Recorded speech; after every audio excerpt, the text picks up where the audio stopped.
Christ. Spicy out today. Check the fucking mountains. 90 something. 93 or something. The last couple hours I'm already pretty gassed. Oh, there it is. That's a good feeling. Put something cold or wet up against your neck, where the blood vessels are, the arteries, jugular, whatever the fuck else. Ah, immediate relief. Unfogs the brain immediately when you're super fucking hot. What up, little Jesus? I'm doing good, man. Let's get some photos and B-roll video. It's a beautiful town, Libby, Montana. I feel bad for the locals, though.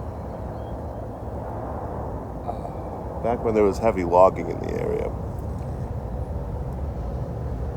there wasn't as many wildfires. You know, lumber mills, sawdust mills.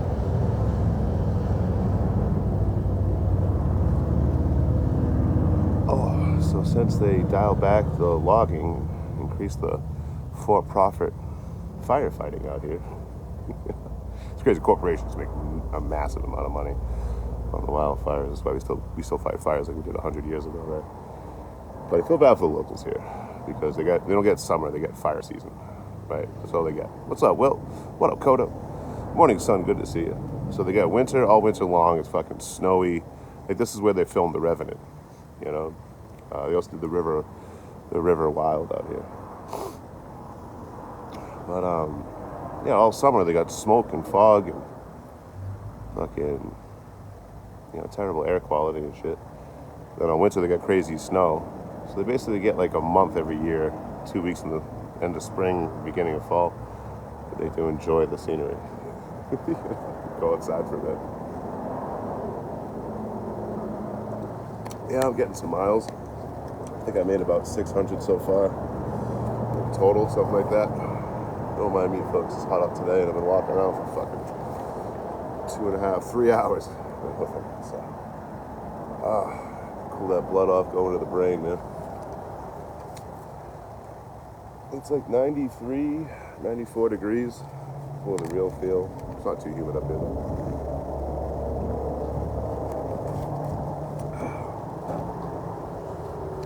I still got some more walking to do.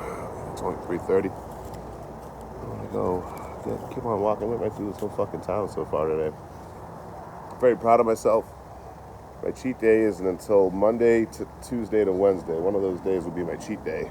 And again, I don't really do cheat meals. I do an entire day where I just eat like an asshole. You know? Go hop in the creek. The creek's dry as fuck. The one creek I saw here was dry. There's the river. Kuna something?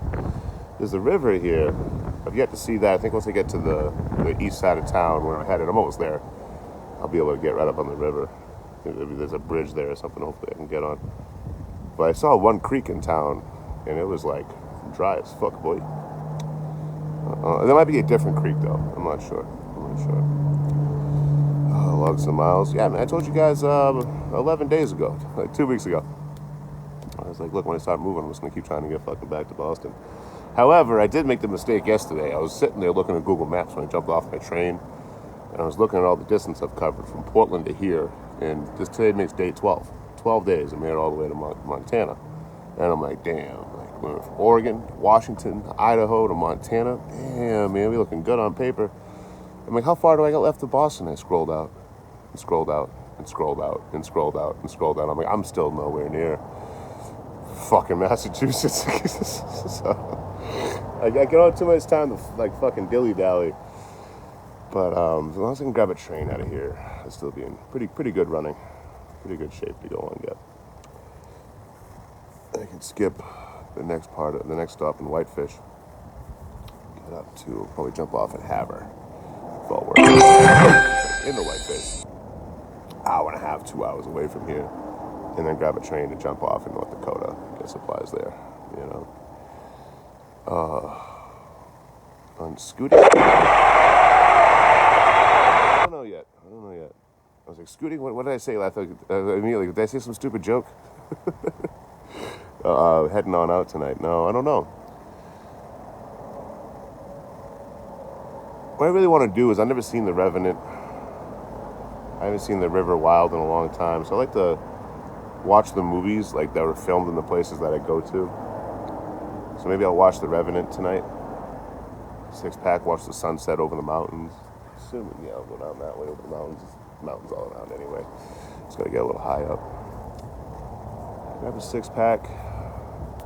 We got Magic Cabbage stores here. Maybe I can grab a little bit more of that. I got rid of. I lied to you guys, and that's my bad. But like, I was trying to get arrested in Idaho, but I kept a little Benjamin. I kept that tucked away in my sleeping bag. A little hidey hole by the feet of my sleeping bag. Sometimes in a really like precarious place, I'll put my wallet there. Well, howdy, homie. So I'll grab some stuff in Montana here, some more green stuff. We go smoke about it. Grab a 6-pack, hit some green stuff, watch the sunset over the mountains, put the movie The Revenant on tonight, or The River Wild, either one. They're both filmed out here. And just soak in this fucking majestic ass fucking place. You know what I mean? Like, I got plenty of photos and videos to show you guys. Just in B-roll. I'll probably slap something together later today, just with what I got on my phones and shit. But it's fucking beautiful out here. This river, there's mountains everywhere you look. I am realizing now that I'm live, I'm probably a little too close to heat stroke for comfort. I gotta stop that shit, man. I'd say probably an hour ago, I'm like, damn, I'm feeling this heat. Let's walk faster. I gotta stop. I'm getting too old, man. Getting too old to be fucking pushing myself like that. I'm nowhere near here. Closer than I fucking cared to admit to myself until I finally sat down here. Like, why are words so hard to think of? Oh yeah, shit. It's alright. Let's cool off all that blood going to the brain. I'm a little dehydrated today, but not bad. Catching up now. Plus I got plenty hydrated last night. Jumped off my train around, I don't know, 11:30 or something, 11:30, midnight, somewhere around there. All the stores were closed. So I got water from the side of a dollar store, Family Dollar / Dollar Tree. Come to find out it's both separate stores, just right next to each other in the same building. It's cool. I replaced my comb. I lost my comb somewhere on that train ride. I got this lackluster gray one. That's okay. It's better than nothing. But while like scouring the building looking for a working water thing to put my Silcock key in, this guy come over, Jim, and he handed me a slice of pizza, a beer, a Pacifico beer, and another liter of water. So I was plenty hydrated last night. That was right. Beautiful, man. Beautiful. I got a couple of clips. Not my last video. That was day 7, 8, and beginning of 9. But the one before that, it's me when I was doing a live right by the back engine of the train, right by the stairs. And then a couple of clips from the train ride. And then me hopping off, Who would play me in a movie? I don't know. Super Mario. The character Super Mario would have to be like made into a human to play me in a movie. That's what I'm feeling.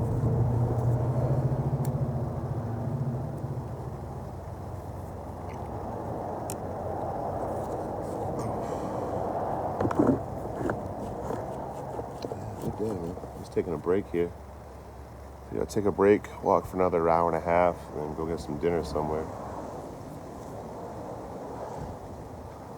I just got something to cook up. I just gotta be careful that I don't cook right next to where I'm camping anymore, not in grizzly country. This is prime, what did they say, prime grizzly country, I think they called it. But they're here, you know what I mean? They're around, but just play it smart, you'll be fine. I got my bear mace on me. They say bear mace is a better deterrent than a pew-pew. Dude, it's like 90-something here today. Like, what the fuck? It's just being in the mountains. Just cool out. I figured they were in a heat wave when I got here last night. Some kind of heat wave situation going on. Because, it only went down to like the 60s at night. I'm like, dude, I'm in the mountains. It should be like 40s or 50s. What's up, Brianna? But, Blue Quasar, what's up, homie? Shia LaBeouf. He is crazy. He has hot trains.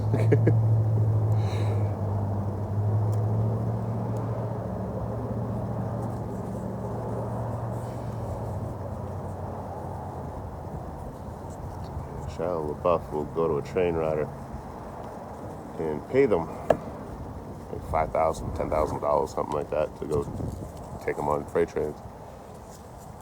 It's fucking crazy to me. You know what I mean?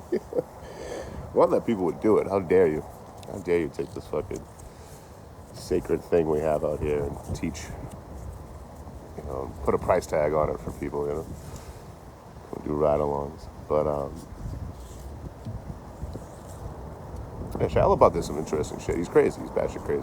But, he's done some interesting shit. Vince Vaughn's about 15 years older than me. You son of a bitch. Yeah, no, he does it every so often. He grabs a couple of train riders and one train rider and pays them, you know, thousands of dollars to take them around for a while. He like integrated himself to like some LA gangs and shit like that. Like Shia LaBeouf's kind of all about it, you know.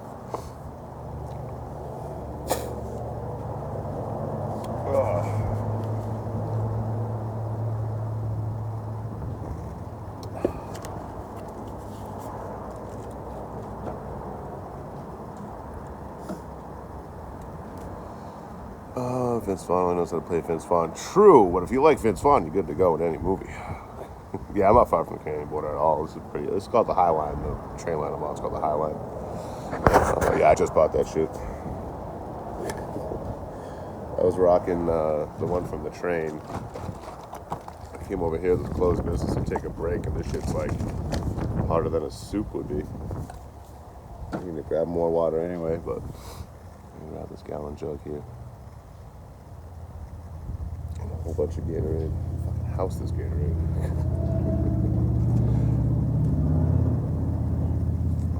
Yeah, I'm gonna look at the train tracks tonight. I don't think I'm gonna get on anything, but I'm gonna look at the train tracks tonight. See if I can. But they stop pretty reliably. I saw one more stop yesterday. I think one more after mine did, and like an hour after. So something should hit eventually. But it might be better for me to hitchhike it out of here and get the whitefish that way. Queen Forever with the follow. Sandy 911 with the Harvey. What up, Skydive? Oh, welcome in, welcome in. Yeah, it's been a hell of a fucking week, man. A fuck of a week. In the best possible way, you know. And I ain't done yet. I ain't fucking done yet. But, in the since last Saturday, 4 rides in one freight train. You know what I mean? Woof. The fuck am I trying to get a scholarship out here? Yeah, the dude was cool as shit, Skydive. I didn't know, you were on the live last night? Yeah, you doing up so late. You little rebel. Yeah, no, he was mad cool. He was a good dude. Because he was being good on both ends. Peter Trowler with the Corgi. So he sees a guy going around. Yeah, we did some shit this week, Marty. Fucking A. Peter, good to see you as always, homie. But, yeah, so he sees a guy, like, you know, skirting. Looks like he's casing the joint. Me, looking for a water thing to put my silk card key in because I'm fucking dying of thirst. So I'm like, that's why I got off my train. My fucking water jug shit to bed. So I'm trying to find a place to put my silk card key. First one doesn't work. I'm like, fuck, I never used this style before. The new ones, I never used the new style before. I'm like, fuck. So then I bip over and I find one that works in the front of the store by the Family Dollar. And I steal some water. It's tap water. You know what I mean? I'm not going to feel bad about it. So this guy sees someone casing his friend's store. His friend's like the general manager at that Family Dollar. So he sees me like casing the store. And he's like, oh, let me check to make sure this guy's not up to no good or vandalizing or stealing anything. But if he's not, let me bring a pizza, a bottle of water, and a beer. It doesn't get better. This guy's name's Jim. It doesn't get better than Jim. It does not get better than Jim. You know? I just bipped out of the live. I got banned from the live, Daily Life. When I just got blocked from the. Told him I was gonna kick his ass. Like, who are you talking to? Fuck you up. And he got banned right after. I just think I played a role. But back to Jim. So for those that just joined, I jumped off a train last night, like 11 o'clock. So I jumped on a freight train in Spokane. It took me all the way here to Montana, to Libby, Montana. You know, my water jug broke, so I had to jump off, right? But Yeah, this guy seems someone's like casing the store. He doesn't call the police. He doesn't come out all aggressive and Karen-like. You know, he comes out, he goes, hey. I'm like, yo, what's up, man? He goes, hey, you traveling? I'm like, yeah. He said, do you need water? I'm like, yo, well, I just grabbed some in the front. He's like, oh, well, here's some pizza, water, and a beer. You know, he has no idea who I am, what I'm doing. So he's checking on his friend's store to make sure his friend's store's not getting fucked with, so her life doesn't get messed up. But also looking out for the person doing it. Like, all right, well, if he's not stealing or vandalizing or doing graffiti, we'll just bring him some fucking a welcome package. You know, cool as shit. I thought the beer was his. You know, I thought he was just sipping on a beer. He's like, you know, pizza and water. Hey, you want a beer? I'm like, fuck yeah, I do. I was literally just bitching. I was like, oh man, I should have grabbed a 6-pack for the train ride. Fuck. You know, sipping on Pacifico, living life. Yeah, super cool, man. No weird aggression, no none of that. Oh, it's not a hero complex. It's like when people hope horrible things happen to like people around them so they can save the day. It's not a hero complex. A hero is something or other. It's weird, you know what I mean? You see a lot of people do that kind of shit in general. They're hoping something goes terribly wrong so they can be the one to save the day. None of that weird shit, none of that Karen shit. Jim was cool as fuck. Cool as fuck.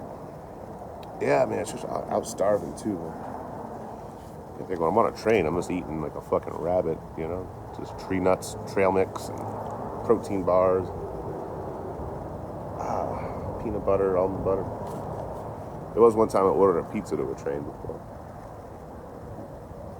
I ordered the pizza right to the fucking train I was on. It was out in Tucson.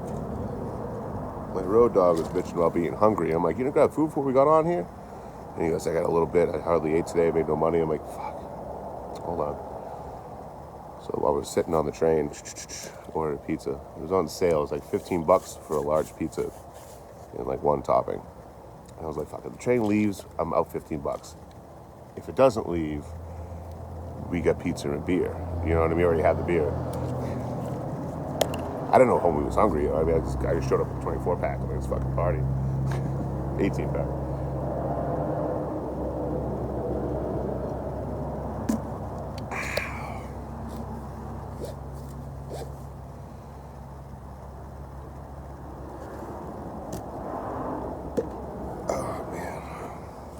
What's up, Becky? And the real car number. No, it was the end of a dead-end road. So I just had them go to the dead-end road. And then when they showed up, I jumped off, grabbed the pizza, and came back with it. So it was right there. You know? Like, so the guy sees me jump off the fucking train. You know, climb out from this pit. Fucking jump out from the train. Hey, what's going on, man? Thank you so much. Jump back on. Hey, grab this. Is that a fucking pizza? Yeah, you know it is. And fucking eat it all before I get back in there. Today I was walking around a beautiful town of Montana. My eyes hurt. My eyes hurt. From all the fucking smoke, man, you know? The wildfires out here are fucking certainly wildfiring. That's why I hear a lot from people in Oregon, Washington, and Montana that it wasn't like this 20 years ago. It wasn't like this 20, 25 years ago. You didn't have a fire season. There was no season of fire. You know, like you'd have spring or fall or fucking winter. You'd have fire season. You didn't really have that back in the day. And it is, I kind of like, you know, I've been asking a lot of questions. I've talked to some of the firefighters out here. They have a different name for them. I forget the name, but. And it's like the corporations that run these companies, the hand washing stations, portable showers, the fire teams themselves, you know, like all the stuff that goes into it are fucking making bank. And I'm like, oh. Ugh. I don't know, it's all very weird to me. I'm on it here. Smoke jumpers, is that what they're called? Smoke jumpers? Elizabeth, what's up, homie? I unmodded all my mods. Mainly because they're all better looking than me. You know what I mean? Like, they're all just way too attractive. And I got sick of being, you know, outshined by my moderators. What's up, Chelsea? So train content, thank you. How that fire smoke you sent. Oh, that fire smoke you sent to me. What's up, Clumsy? Thanks for sending the fire. Yo, Luna Pit Love. What's up, homie? I think I saw Hitch stumble in here a moment ago.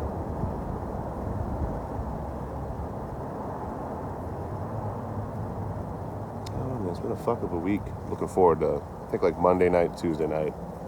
I'm gonna try to motel up, fucking rest my old bones. Been at it for fucking 8 days. Today's what, day 8? Today's day 8. Every day I finish shit around. I feel great. I feel good. I think the heat's fucking beating me up more than anything today. I think I was in the sun all day yesterday. Like, from the moment I got on that train, was it around like 11:30 noon, all the way until the sun went down at 8. I was in direct sunlight. And I'm trying to, like, maneuver clothes and my hat and the bandana to kind of cover me up a little bit. But that fucking beating the shit out of me because I'm hopping on and off the train and shit. And then I landed. I had to hoof around, grab water, find camp. And today I was like, instead of this like taking an easy day, I'm like, when's the next time I'm going to be here? I gotta fucking at least check it out. So I'm walking around getting videos and photos of Libby, Montana for the last, 3.5 hours before I started the live up. And I got probably another hour and a half I'll be out before I go grab some din-din. And then I want to watch the sunset over the mountains. I want to watch a movie tonight. I want to hit one of these Magic Cabbage stores.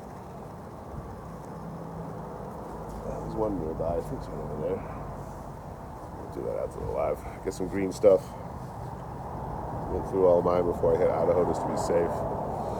And Hotties, no, Clumsy, you're not here. I'm right by the Canadian border. I don't see a single motherfucker. You know what I mean? Not a single motherfucker, Clumsy. I am looking at Canada right here. Looking at it.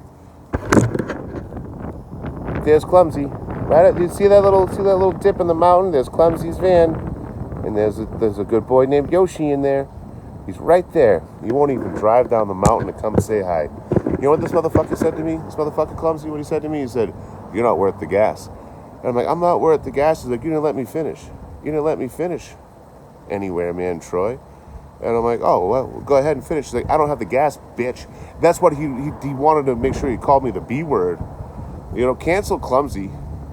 Don't cancel Yoshi. Yoshi too cute. Yoshi cute. Plus, I blocked Yoshi's account a while ago. What up, Tamara Wise? Good to see you. Make sure you guys follow Clumsy with Coffee, man. Fucking dude's been on here, I think, just as long as I have. I think we started being homies on here 3.5 years ago.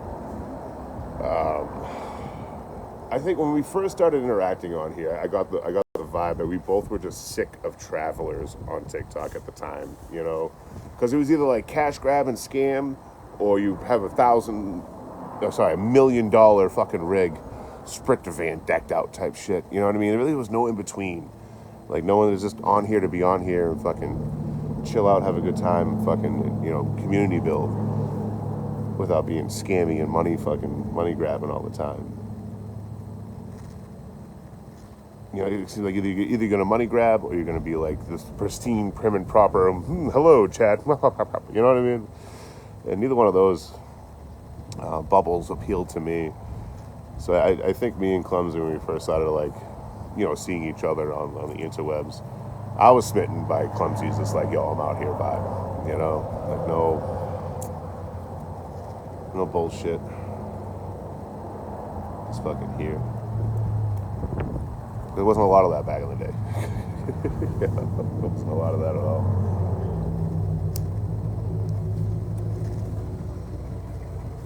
Oh, Shadow, what's up, homie?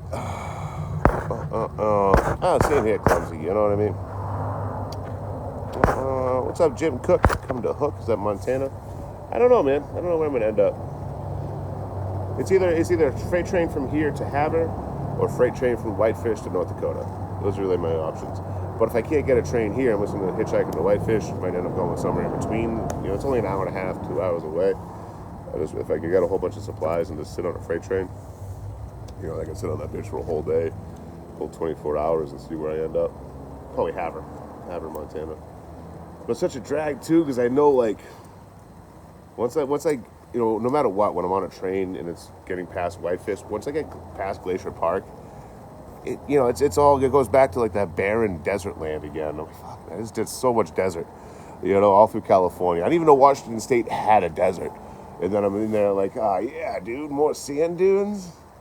Fuck yeah, bro. Yeah, fire ants are my favorite. You know, like, fucking Christ, I'm so sick of looking at brown ground. You know? Hey, take a photo of a tree. I can get you a medium-sized bush, you know? Not my ex. That's a different kind of bush. But yeah, I can get you like a medium-sized bush. Oh, I don't read, Jay. Yeah, it's called the High Line, Ike Breezy. I know this. Very familiar with this line. What up, Sheila? Show around me. Yeah, I got this window here. We got that loading dock over here. We got a cone. Well, it's more of a cylinder. Then we got some water over here. There's a dumpster over here. You want to say hi to my ex Brenda? Hi, Brenda. Some pallets. A fan that probably hasn't worked since the 1920s. There's a electrical pole there. And then there's a shit ton of beautiful fucking mountains. Look at those things. Look at those fucking things. You can fight a wolf on that thing like Liam Neeson.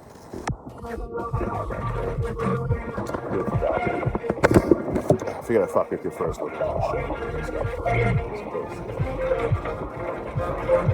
Also, like, there's not a lot of unhoused proofing going on out here, so I'll probably be able to find an outlet, charge my stuff up. I don't want to get a motel here, guys. Like all $150 plus. So I want to get out of here and then get a motel on Monday. If I get one on Monday and Tuesday, you know, if it's over 100, looks like we're gonna be in stinky for a while. But I think under 100, we're gonna try to get 2 nights this week. Monday night and Tuesday night would be fucking beautiful. So get more miles tomorrow. Do more. Finish off my exploration of Libby today. And then I think tonight was gonna fucking get crossfade and watch a movie. Yeah, dude, if you ever get a chance to come out to Libby, Montana here, it is fucking breathtaking. There's even 2 things, like if I had the time, I'd stay here for fucking 5 days and just explore everything, but I don't have the time. Small town, like I walked through the whole thing today, I'm almost done with it, but what I'm missing here is this amazing falls, like a waterfall with a bridge over it, to the west. To the east is a giant dam that goes over the river just north of Libby. I think it's called the Libby Dam, but it's just north of the river. Cotenay River, I think it's called. Do not quote me on that. But again, those are like 10 to 15 miles out of town. I'm like, dude, I can walk it or hitchhike it. Either way, it's going to take me 2 or 3 days to get there and come back. I got to keep fucking moving, unfortunately. But if you ever get the chance to come check out this place, I highly fucking recommend it.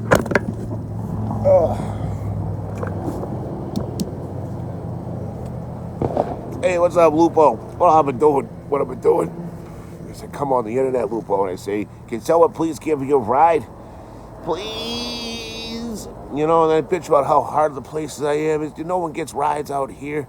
And then the followers come, they pick me up and they take me to the next place. You know what I mean? Oh, 2 kidneys, what's up, homie? Oh, Michael with the Harvey, thank you for the gift. Thank you for the gift. Right on. Sorry, I had to make fun of another creator on the sly there. Sorry, guys. Sorry, Lupo, I don't know why I made you like the pivotal point of that. Like Lupo's like, hey, you got some miles, and I decided to make fun of another creator using Lupo as a catalyst to do so. Sorry, Obi. But yeah, I mean, the last 8 days I've been going. 8 days I've been fucking trying to get miles every day. You know. I don't know. I was following. Yeah, I ended up. I was in Pasco. No, not even. Fuck was I last weekend? I got 2 rides in the Pasco. Where the fuck was I, guys? Where was the last motel? It was in Pasco. Before that was Toppenish out by Yakima Nation. No. After Portland, it was Portland, Stevenson, Bingen. Oh my God, I'm missing some. I got a whole series where I talk about this stuff. Hold on. I've been making whole videos about this shit and putting it on my fucking channel. What do I do with my life? Who let me outside? You know what I mean? Who let me outside?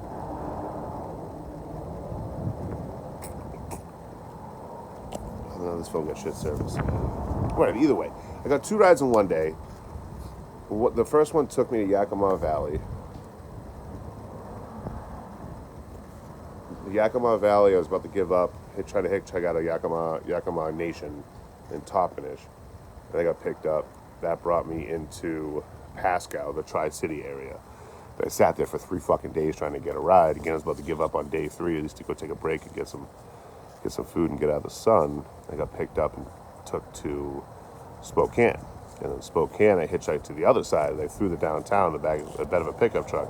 Now, here's where things get fucking really interesting, right? So I got picked up by 2 random guys. Now, they've been drinking a little bit. What I didn't show in the back of the pickup truck was the Twisted Tea cans all over the bed of it. And I'm like, whatever, not my problem. They seem coherent enough. I don't mind throwing out a couple beers. Fuck it, it's a ride, you know? Probably should have thought a little bit more about that because I'm in the bed of a pickup truck where, like, if I get in an accident, it's, hey, nice knowing you guys. But whatever, it worked out fine. Here I am. But when they dropped me off in Spokane Valley, just in Sullivan, Spokane Valley, just on the east side of Spokane, I went to go camp. We had a premiere going on that night, right, for the Red Play Button app, which is available to everybody now. So they let me off this gas station. I walk over to camp by the train tracks, and the fucking train stops. I'm like, huh. Weird. Then the premiere starts, or it was right before the premiere, somewhere around there. And I'm getting ready to go to bed, and the fucking train stops again. I go, did these motherfuckers just pick me up and drop me off at the fucking hop-out spot? Just fucking drop me off at the catch-out? So the next day, I didn't see anything, but let's try this out. You know? So I go to the fucking store. I get a gallon and a liter of water. I'm glad I got that extra liter. And some food. Protein bars, honey roasted cashews, whatever. I go sit by the train tracks. Plop down. 5 minutes later, a train pulls up and stops. I go, you motherfucker, you kidding me? I've only had one train faster than that. When I walked to the catch-out, the train was already sitting there waiting for me out in Kentucky, Fulton, Kentucky. And I'm like, oh, hell yeah. So this is the second fastest train I've ever bagged, you know? But I'm like, the train gods are usually trickster gods. Usually the train gods are fucking with you, you know? So I'm on the thing and we're rolling. We got jammed up in Idaho for like, I don't know, fucking 3 hours just sitting in the yard. I'm like, fuck. I'm sitting in the sun the whole time. I can't go on the other ride because there's nowhere to hide from the workers coming by. I don't know if they were doing brake checks or brake tests or whatever, but, you know, coming by on the side-by-sides and looking at something. So I got to lay low in the sun. I'm like, fuck, I was in the sun all day yesterday. But then it takes off. Fucking A, thank you, train gods. Right. But here's where the train gods started to fuck with me and then decided not to. I'm on the train. I get up here to Lippy, Montana, where I'm at now. No idea where I was. I'm like, I rolled out at 9 p.m. because I know I had to wake up. My train started rolling like 4:30 in the afternoon. So I'm like, all right, about like 4:30, 5:30, because I had changed time zones. 4:30, 5:30 the next day, I'll be in Whitefish. So let me make sure I go to bed early so I can wake up early and I don't have to go catch sleep. I gotta start moving. You know, so 9 o'clock, I'm fucking in my sleeping bag. I fucking drift off. Train starts slowing down. I wake up. I feel wetness on the ground. What the fuck is that? Fucking water all over the ground? I grab my water jug. It's completely empty. I'm like, you motherfucker. You know? So I'm like, that's it. The train gods are fucking with me. That's what they're doing. They're gonna fucking dehydrate me and heat stroke me out here. Sons of bitches. You know, I almost got caught in the catwalk or something. What's up, Rhea? What's my zodiac sign? I'm trying to think of something witty. I got nothing. I'm a Pisces. But the train stopped here in town, you know?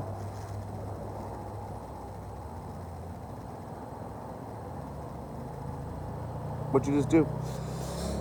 Yeah, I don't want to hang on Idaho. Like, I would fucking put me in jail for fucking the green stuff.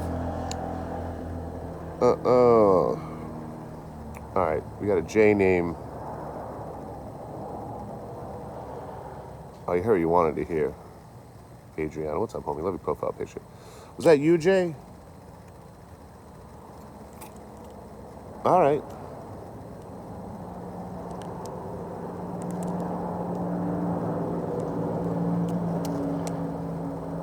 do it tomorrow? Yeah, Jay, thank you, brother. Much appreciated. You fucking rock star. Oh yeah, carry on. Yeah, I'll tell you, tonight or tomorrow, your call. Your call, Jay. Kind of want to be out in it today. But, your call. But yeah, fucking, so I ran out of water. So I got that extra liter bottle, and that was like halfway. So I had half of a liter. And I'm like, oh, fuck, I'm just getting off my train. There's a town here. I can see the lights. There's a town here. So I put the live on, like, immediately. Hell yeah, Jay. I appreciate you showing me. I put the live on immediately. Like, so I already had my phone in my hand. My tripod was already sitting next to me because I was getting some shots. So I just immediately fucking put the tripod on the phone, set up TikTok, so I put my boots on, and I'm tapping the go live stuff while I'm getting fucking ready. So the live starts. I'm like, I gotta fucking move. I got the fuck off here. I'm out of water. I gotta fucking go. It's like that train can start up at any moment. It's already aired up and ready to go. We're waiting for something else to come by. So I'm not gonna hear the pins moving or anything like that. A pin setting is just gonna fucking roll. You know, I'm like, fucking grabbing everything up. I'm taking all my shit and throwing it off the train. And then I grab the tripod with the phone. I fucking run down. Start yipping, start yapping.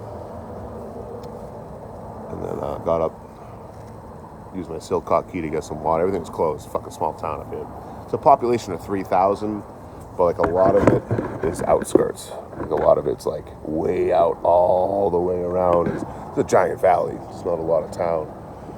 But there's mountains in every direction you look here in Montana. So the population is 3,000. It's probably closer to 1,500 to 2,000. Everything's on the outside and people passing through town. And I will say some of the locals don't fucking like me. I can tell. I smell it on them.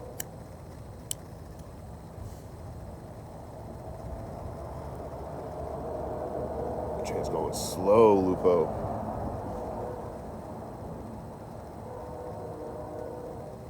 I have some long-ass honks. I saw one other train stop here. Again, worst case, I'll hitchhike out of here. I'm only going an hour and a half, 2 hours down the fucking road, man.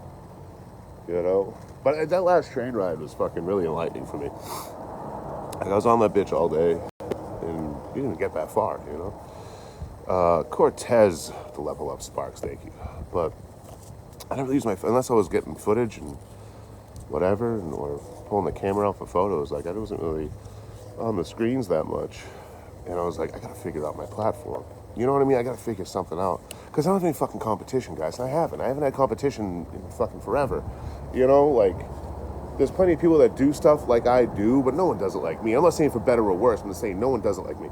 You know what I mean? I'm like, who the fuck is gonna come on here and make pure fucking poetry, fucking videos and copyrighted music? You know what I mean? I'm like, like there's no one even in the running, right? It's something a little different. So I'm like, all right, well, I gotta make competition for myself then, and this and that. And by the beginning of the train ride, I was really hyper focused. I'm like, you know what I'm gonna do? I'm gonna really get this going. Focus on the exposition style of documentary making, and focus on, like, you know, fucking showing food and all that. Then I'm halfway through the train ride, I'm like, man, fuck a burger. You know what I mean? Like, there's been fucking times where I'll walk for 2 days to get a fucking video of a burger.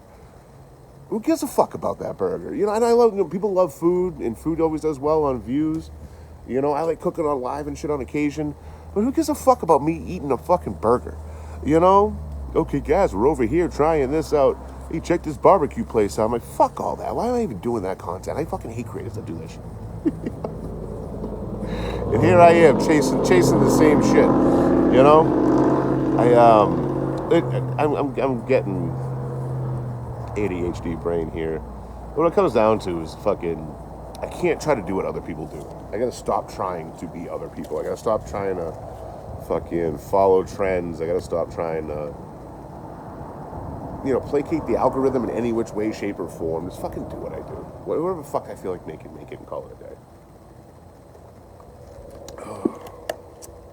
You know, if that equation equals end of platform, you know, hey, fuck it, we had a good time while I was here, fuck it.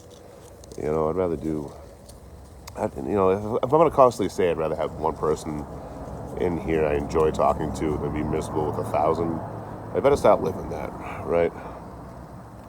Oh, don't even get me started on that Roy guy. Thank you, Austin. The way unique in the way you get the burger. True. Got a fucking good point there, Lupo. Hey, emotionally attached to those leftovers.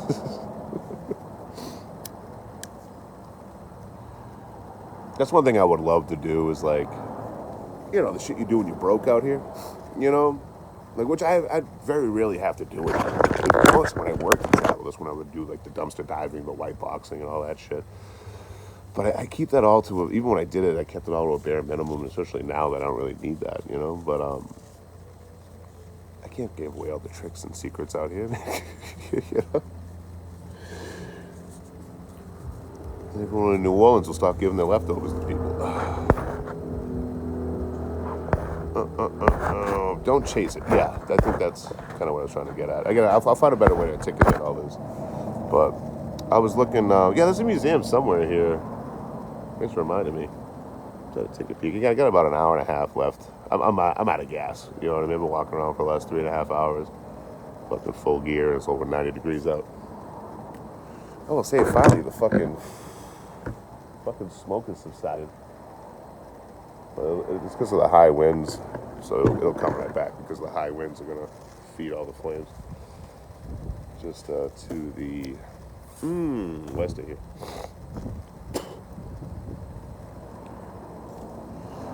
I don't know. It's this existential crisis number 3 for the week. How about this one? Talking to Crystal's back on TikTok, so we can finally be friends again. Me and Crystal really talk privately. I don't even know what to say to her when we do talk privately. You know what I mean? Because, like, I don't know. Well, what is she, like fucking 22? What the fuck are we going to talk about, you know? But I adore Crystal. Crystal and Sarah, when they came on this app, I was fucking smitten by them. You know what I mean? They're fucking awesome. The character, the personality, the work they put on their platform. Forget about it. So I'm in Crystal's live. And we start chatting again because she's back on TikTok for at least the time being. So we start chatting in messages. And she was like, "Hey, Troy, how was your day?" And I was like, "Oh, it was pretty good. I'll read the message to you. I'm just gonna read you. This is what I wrote to another human being as a human being, by the way. You know?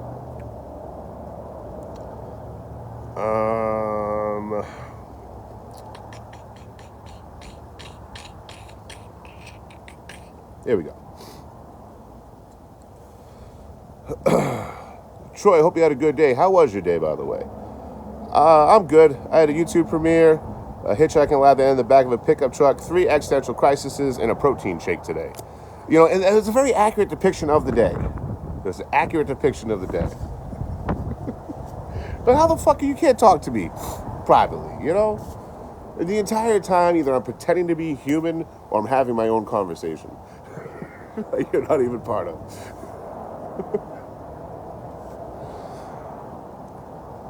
Welcome to knowing me. You know, I'm like the worst motherfucker to have in your corner. I'll go hard in the paint for any motherfucker. If you casually watch me and someone fucks with you, you'll watch me show up and fucking talk some shit.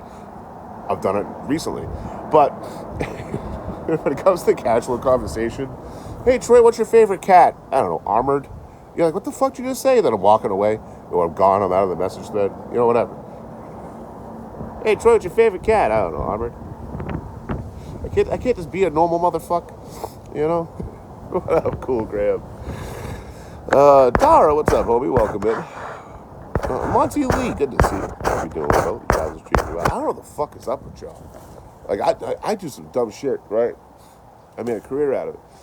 But I look at, like, you, Les Blackwell, Real Car Rosie Art, and you're all like, "We're gonna go south." There ain't nothing down there. You know what I mean? There's nothing in the south. Good food. But, like, it's like hanging out in Satan's booty hole. Fucking bugs and everything. Fucking yeah. And not to brag, where you're at and where I'm at, dude, it's 5 degrees cooler here today. Not to brag. It's raining today. Hopefully it does that thing where it rains and cools off a bit. Instead of that other thing it does where it rains and then the air just steams. And then everything's hot and muggy. Maybe it likes Satan's booty hole. I did that for 3 summers, so I really can't judge.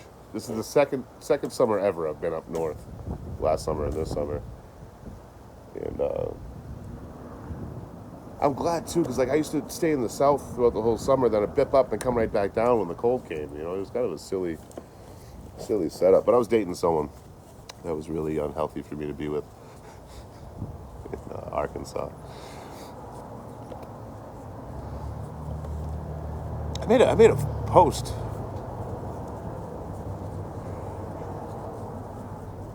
The fuck am I even telling you this? I made a jokey joke post, right? Where I was like, hey, does anyone wanna talk romantically for 2 or 3 days until one of us inevitably goes to the other one? And apparently that means to a lot of people, hey, slide into my DMs and try to date me. You know, I gotta say the amount of people that are very much, interested in Troy Meats is pretty fucking cool. You know, considering I'm a fucking bum on the internet. But beyond that, it's like, I'm just saying, ladies and fellas and gentlemen and everything in between, you got to set your standards and life goals. Like, here's where I'm at, bum, hobo, and just like, I'm not saying you got to go lawyer or doctor. They probably only do missionary. But, like, at least, like, you know what I mean? Well, what's a step above me?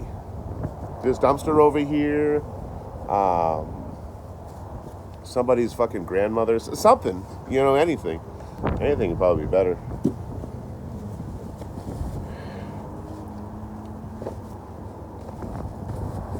My mother,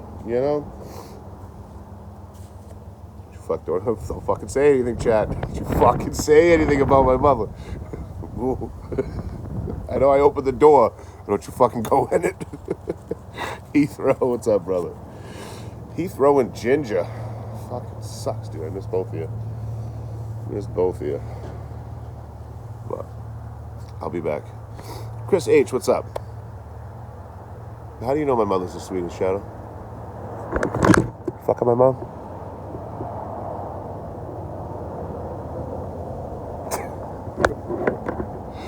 What up, Corinna? Your mama and my mama are both mothers? You motherfucker. How dare you? I miss you more. You hang up, Heathrow. My mom's doing good. Now we're on the subject.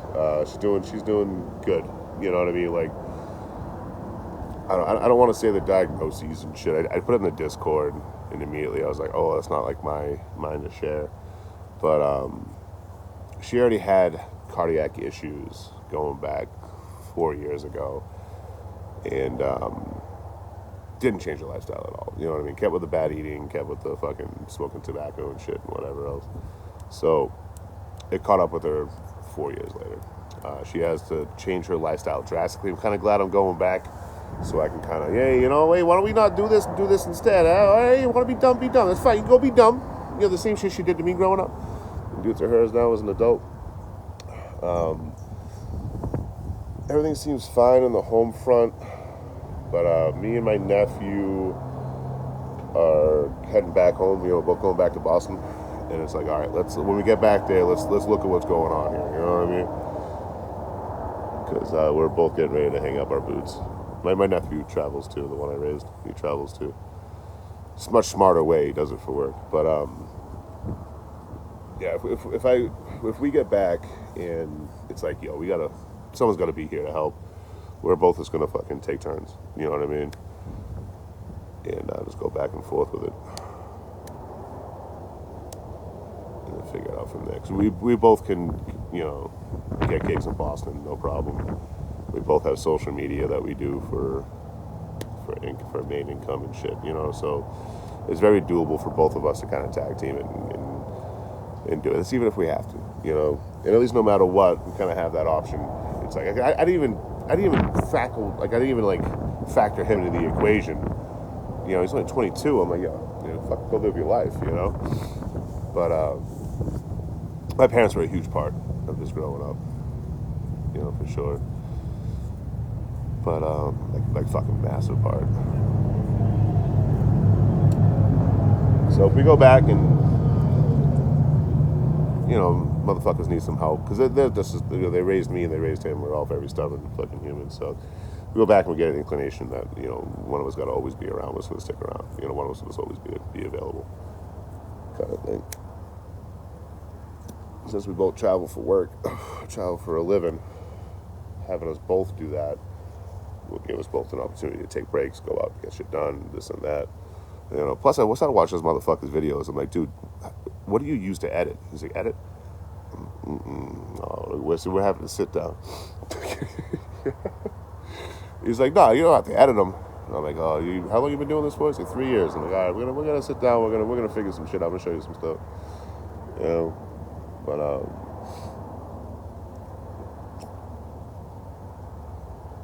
we got another family member that's a fucking kind of disappeared on us. That travels for a fucking living as well. Keep track of all these fuckers. But trying to get information on that's been like fucking pulling teeth for some reason.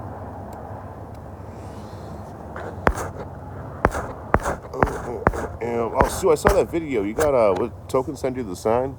So I saw your video, Sue, of Token's sign, you know, traveling on kindness.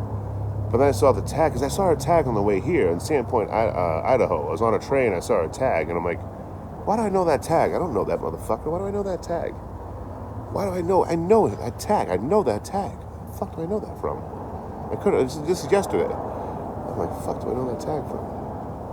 And I saw the sign. I saw the same tag. It's Ramblin' Man. So Token's Road Dog. It's not a place you grab a train. I don't think a train's ever stopped there in the history of trains. They just fucking roll through. But in Sandpoint, Idaho, right by the really rich part of town, which is the whole town, the really nice part of town is a Ramblin' Man tag. No, I saw his Road Dogs tag, not Tokens. I've seen Tokens before. I saw Tokens when I was in Yuma. I was grabbing a train in Yuma.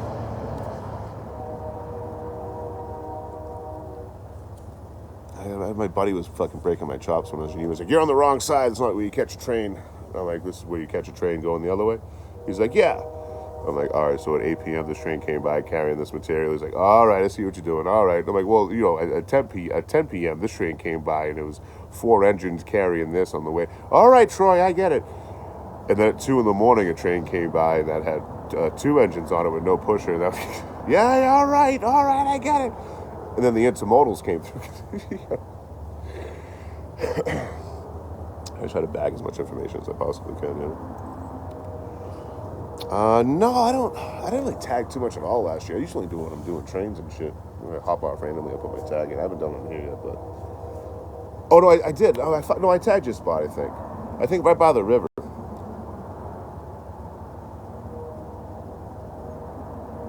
Don't quote me on that, so don't go looking for it, because I might not be there. But I'm pretty sure there's an electrical box out by that river. So where I camped was, you have the Walmart, and like the T-Mobile and the Walmart and all that.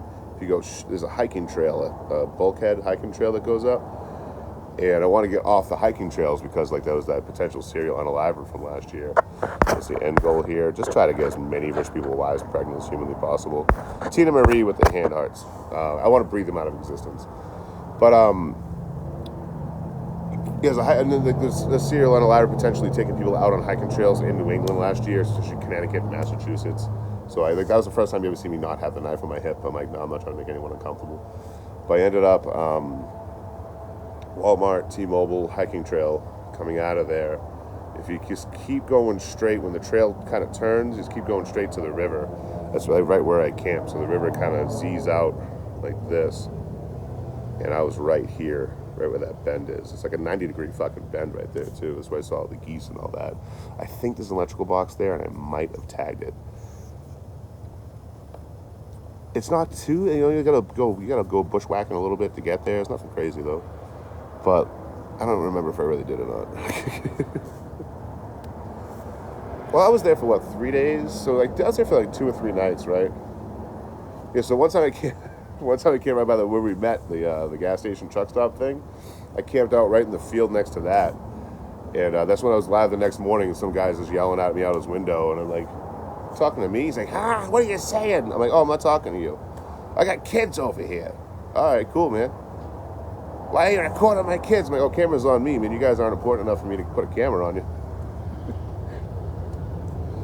And I try to be, you watch me struggle. And whenever there's any kind of tense situation, just watch my mouth open.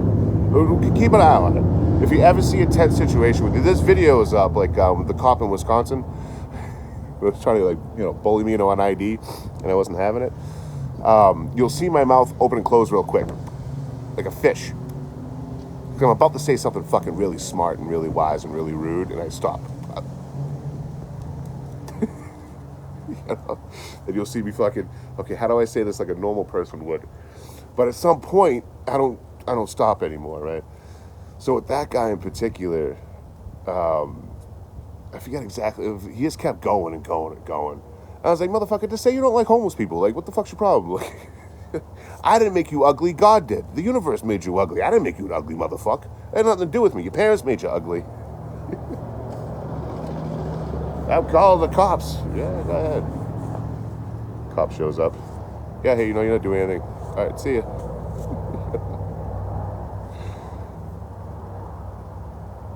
It was a sad day at the trailer park. Hey, Token Tip. I saw your Road Dogs tag out in Sandpoint, Idaho. I wasn't even hanging out there. I was just rolling by in a train. I looked over and saw some tags.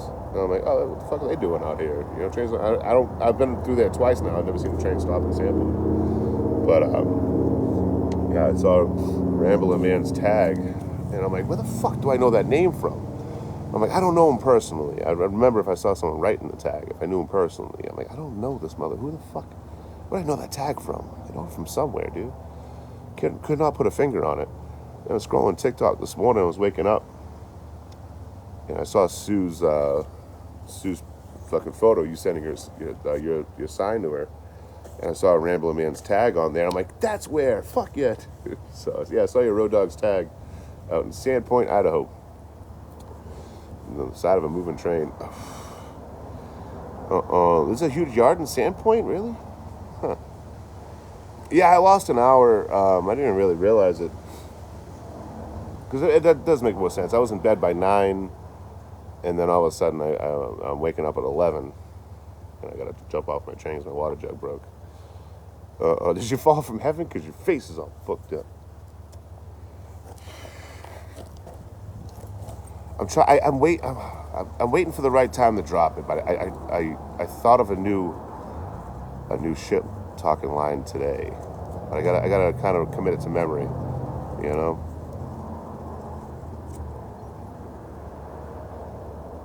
I gotta work on it a little bit. It's basically like, hey, do you ever tie your shoes without help? Or do you ever brush your teeth without? Some mundane thing, but you can drop that on a troll so quick and they won't even realize, like this. So if anyone comes and fucking with me, I can flip it that way, I gotta work on it. Oh, so on a comic, I like it. Hey, you fall from heaven because your face looks busted as fuck. So yesterday I landed here in Libby, Montana, and I'm like, oh, let me put my bear mace in my camera bag, because this thing's always around my shoulder. This thing does not ever go out, outside of arm's reach from me. So, those are my microphone, lights, fucking camera, lenses, fucking, everything that goes into fucking what I'm doing. So I'm like, all right, let me not, be without bear mace. I'm not sure if it's a grizzly country. So on live, I look it up, and I'm like, does Libby, Montana have grizzly bears? Boop, get a Google response. Libby, Montana is what's considered prime grizzly country. The fuck you just call it?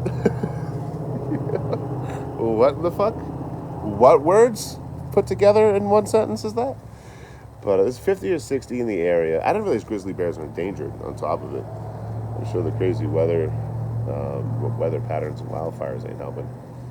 But there's 50 or 60 in the area, and I'm not worried about it. You know what I mean? Unless I'm cooking right where I camp, which is like, that's a rookie move anyway. I ain't worried about it. I'm not going to be like the fucking rook hauler and be sitting in a fucking RV, the fucking bear mace on my hip. Yeah, well, bears break into RVs all the time. Look, I'm an outdoorsman. I'm going to make stuffed peppers in my RV. Maybe instead of making stuffed peppers, you can clean all the cat piss off the cushions. I don't know, Rook. But I do want it within, the last thing I want to do if you're ever face to face with any kind of wild animal is be like, hold on, let me put my pack down and grab my bear spray out of this thing.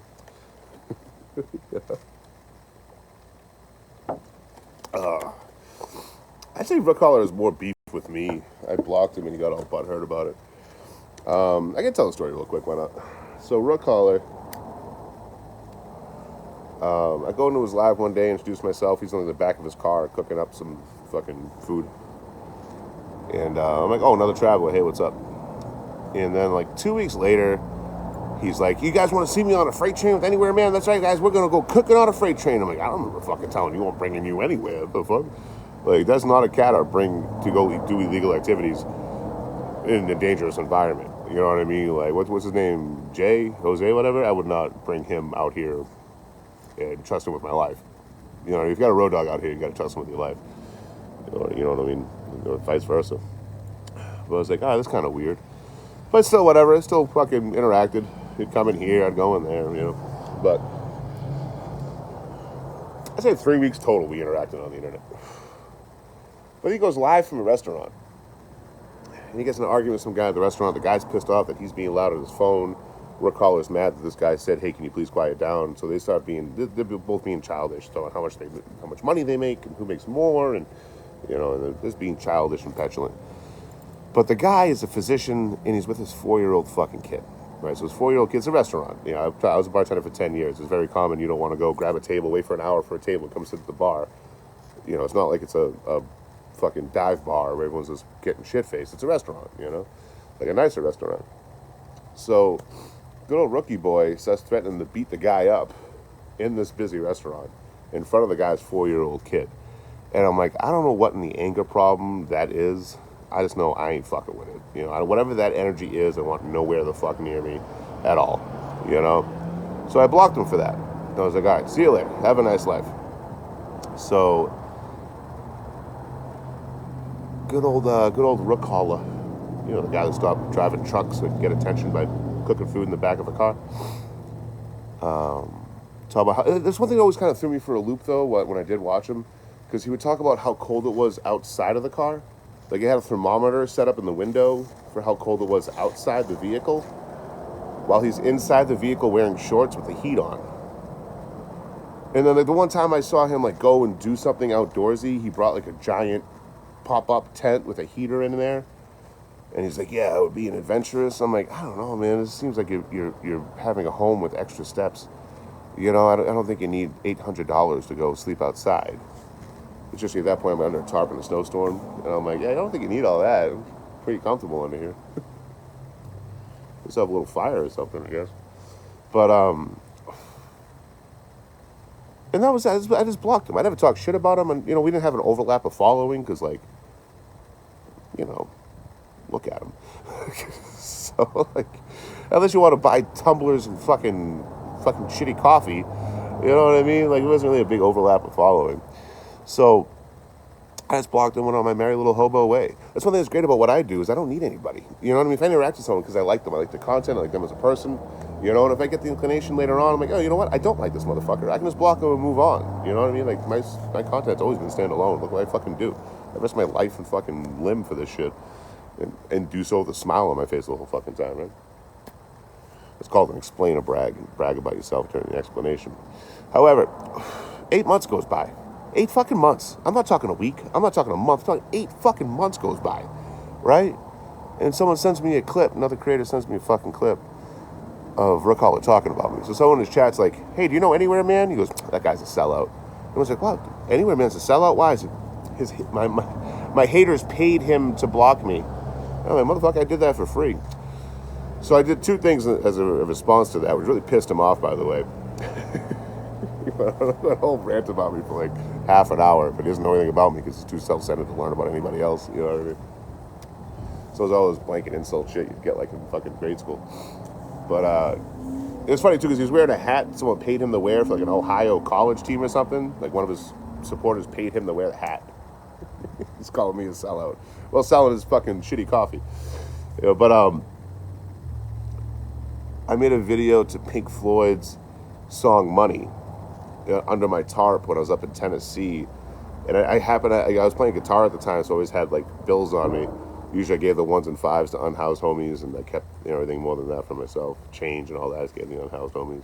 I'd keep the 5s if I was hard up, full disclosure.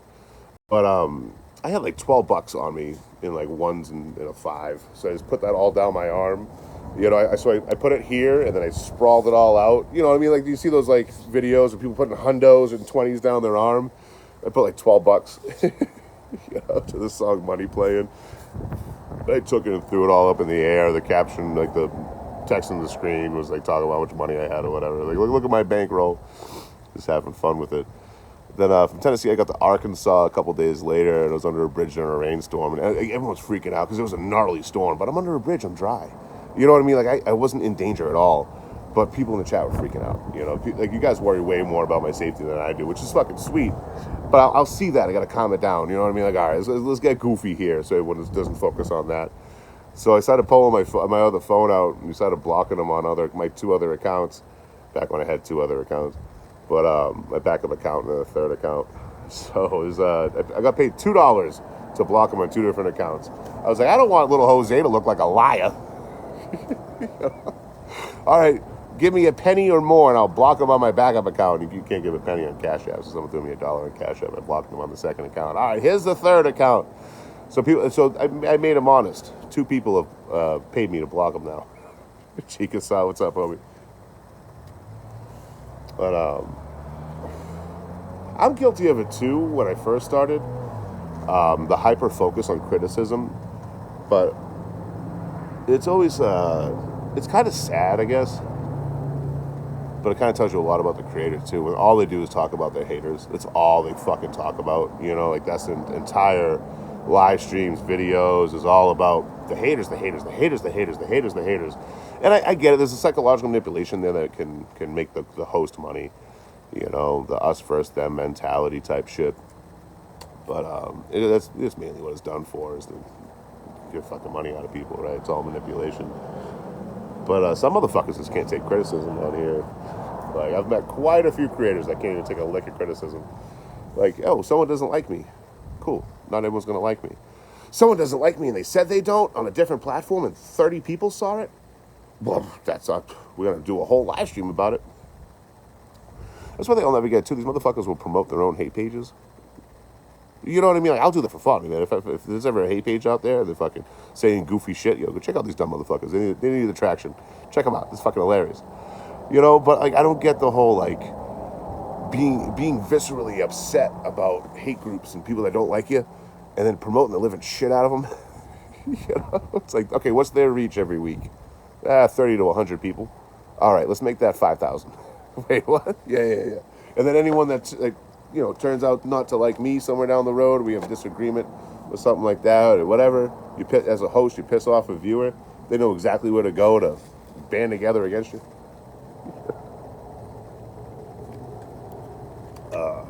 I went to Steph and Clover's hate group. You know, they're picking on Steph pretty hard. Yeah, I got no problem fucking trying to make myself the target in those situations, so I don't give a fuck about random people, you know? Oh, I love Libby so far. I had a really good time. I've only been here for less than 24 hours. I'm really enjoying my time here. I've been mainly just checking out scenery today. When I get out the live, I'll check out some local business and check it out. Get a better vibe and get some food. There's a Magic Cabbage store. I'm going to go check that out. Then get something for dinner nearby. But I went to Steph and Clover's hate group. Listen to this shit. Steph and Clover guys, it's a hate group, right? And I don't mean Steph don't interact anymore, mainly because like her diehard community. You know what I mean? You guys, if you guys have been here for a while, you saw me up in Eugene, Oregon. You saw me pop off on like one of her bigger supporters, Trish Brown and shit. I'm like, I'm not putting up with your shit here. If I thought I already blocked you for this shit a year ago, like, what the fuck are you still doing here? But I don't, that parasocial like obsession shit, I don't deal with that as a creator on my end for my community, and I'm definitely not going to deal with it for someone else's community. So I distance myself from stuff for that, right? But her hate group, I go to them, and we're talking mad shit back and forth, right? I'm laughing the whole fucking time, you know what I mean? These people are so fucking serious. They're so fucking serious. You know, like, how can you take yourself seriously with some of the shit you guys fucking say, right? So I'm having a jolly good time with it. But I tell them exactly what I'm doing. I'm trying to piss you guys off so I can manipulate you guys to start my hate page. Because I know they're really gatekeepy. I know, like, they're so focused on Steph, they won't focus on me because they're too busy watching Steph all the fucking time, right? And again, it was all started by, like, failed travelers that failed traveling and failed social media. So they're just all fucking jealous and parasocially obsessed themselves, right? The people that run that page, you know, I'm sure there's plenty of people that just don't like Steph. But I told them what I'm doing while I'm doing it. You know what I mean? Like, I'm not trying to piss you off, so you start up a hate page for me because I want you guys to run it. Because that's like the best possible outcome for me. Because I know they'll just fuck anyone that doesn't blindly agree with everything they say, they're just gonna fucking get rid of, you know. And then they do it, and then I'm like, this is exactly what I wanted. You guys are doing exactly what I wanted, and they're like, ha. He thinks he manipulated us to doing this. I'm like, I told you while I was doing it. You know? But hey, you know, blind hate is blind hate. So I got this. I got one Reddit page where like they're far left, but they pretend to be far left, but they all grew up very well off. You know, so their objective in life is to like be part of the problem. You know, I'll never understand that. They're like, oh yeah, we hate corporate America, but we really hope we climb that ladder someday. You know, but beyond that, I don't think they've posted in there since fucking January. You know, like they're too busy worried about Steph and Chloe. They gotta watch her fucking 10 hours a day. That's a huge workload every fucking day, right? So then I pissed off people when the whole ICE thing started, and like, you know, they're going into communities they're not. And just to put this out there for anyone that, you know, is on the right, like, if the federal government ever came into your community to impose its will on you against your will, I'd be talking shit about that too. That's a horrible fucking precedent. I don't care what fucking side you're on. I don't care what, you know, political views you have or any kind of views. The idea of the federal government coming in to impose its will on communities that don't want them there is fucking horrifying. You know, because the right was super worried about that when it came to pew-pews. And the left was super worried about that when it came to the major cities. And we watched it happen in real time.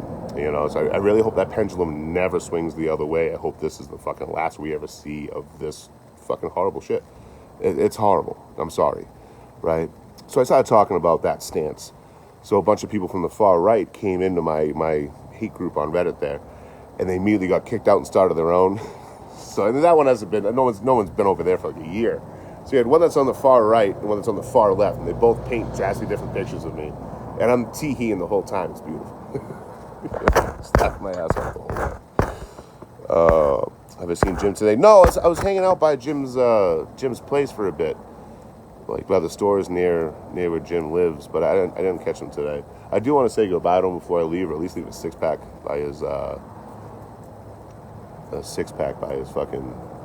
door before I leave town. Far Center one next, right? You know, get in there. I need a Canadian hate group next.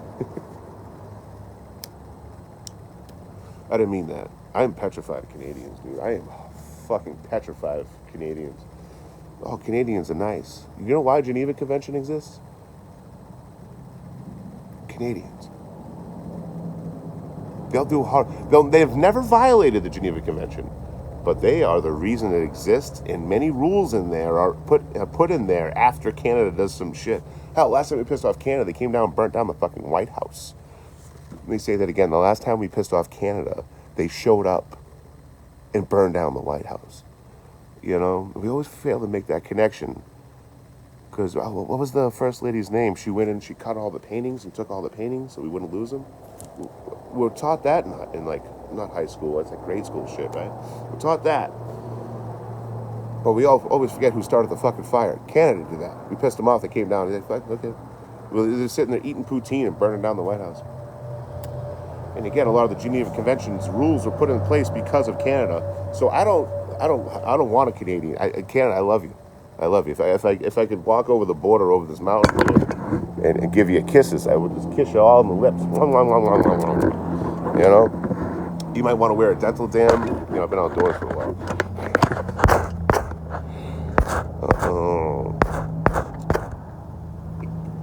Oh, we done great last night. Yeah, last night was awesome, dude. That was a fun laugh. I don't know what I was getting into. Like, my life's not scripted, right? And when like really interesting shit happens, it's like, fuck yeah, dude. I don't pull the footage. It's like, okay, that's for us to enjoy when it happened. Unless it's something I really want to put up, you know, but most of the time it's just this. We're just yapping and chatting and shit. But hopping off a train, dealing with fucking big cats, fucking 3 of them. trying to find water, and the first one not working, the second one works, and then some guy shows up and he hands me a pizza and water and beer. Like, what the fuck, this is great. Looking up stuff about the town, it's like, you are in polar bear country, like the most, grizzly polar bear. You are in grizzly country, the most grizzly. Hell the fuck yeah, brother.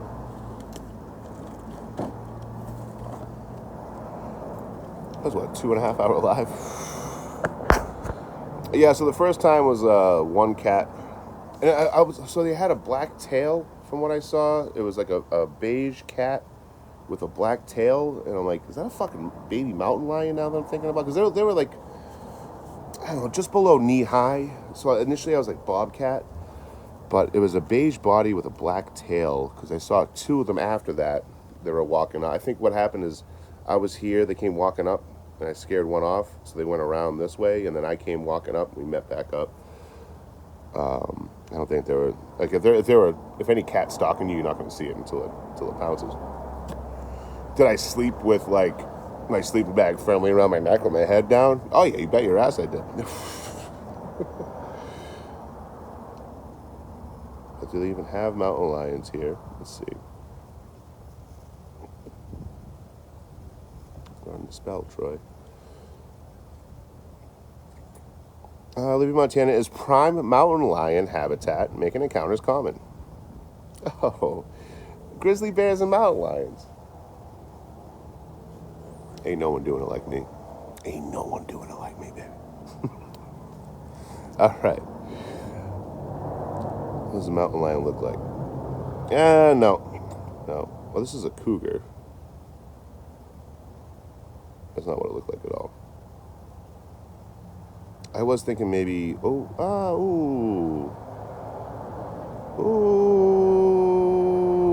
black tail though. Beige with a black tail. My pizza order changes regularly. It's like whatever I got last, I'm not getting again. Mountain lion baby. Let's see. See what they look like. Let's see what I was looking at yesterday.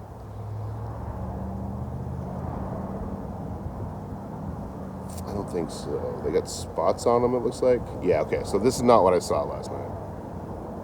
That is not what I saw last night. They were all beige.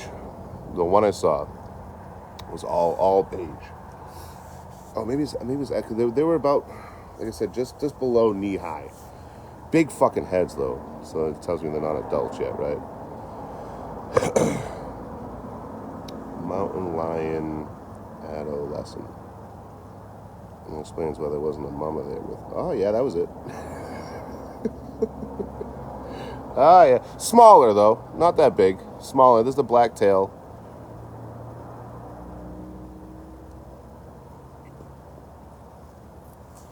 Yeah, I mean any wild animal, especially cats, when you put that headlamp on them or light on them, they light up. Well, like, it was dark as shit. I didn't have a lot of moonlight last night. When the moon finally came up over the mountains, like, yeah, but that wasn't until about midnight, 11:30 midnight. So when I first got off the train, it had to be about 11, and I didn't have any light except for what was on my head, like the headlamp. So maybe there's no bobcats here. You were saying in the chat, so there might have been adolescent mountain lion.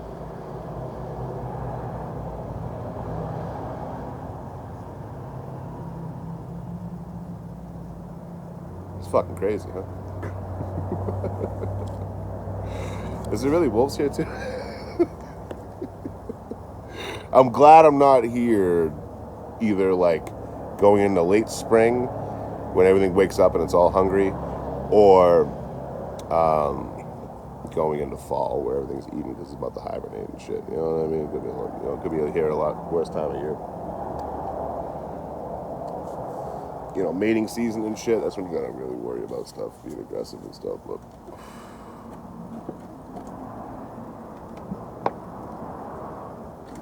are there really wolves here?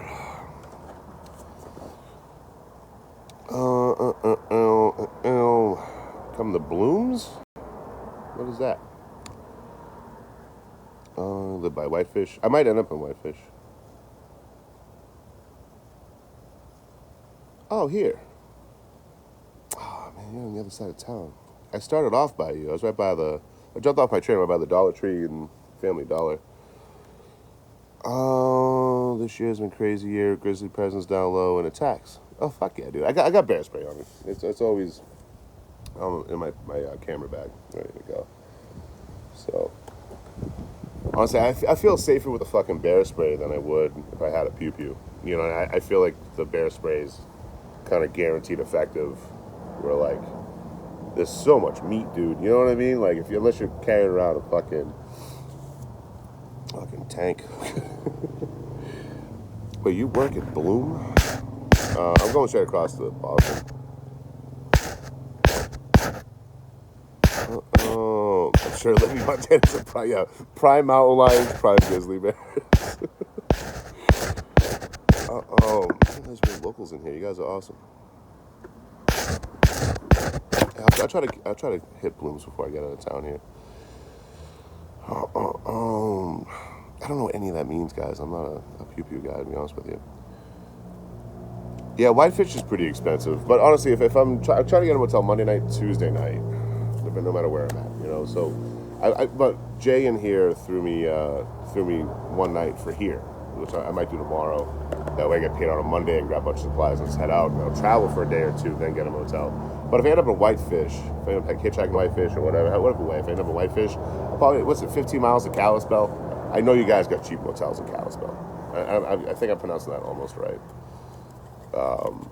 Could have been in El Chickasaw. I'll fist fight a woman, just so you know.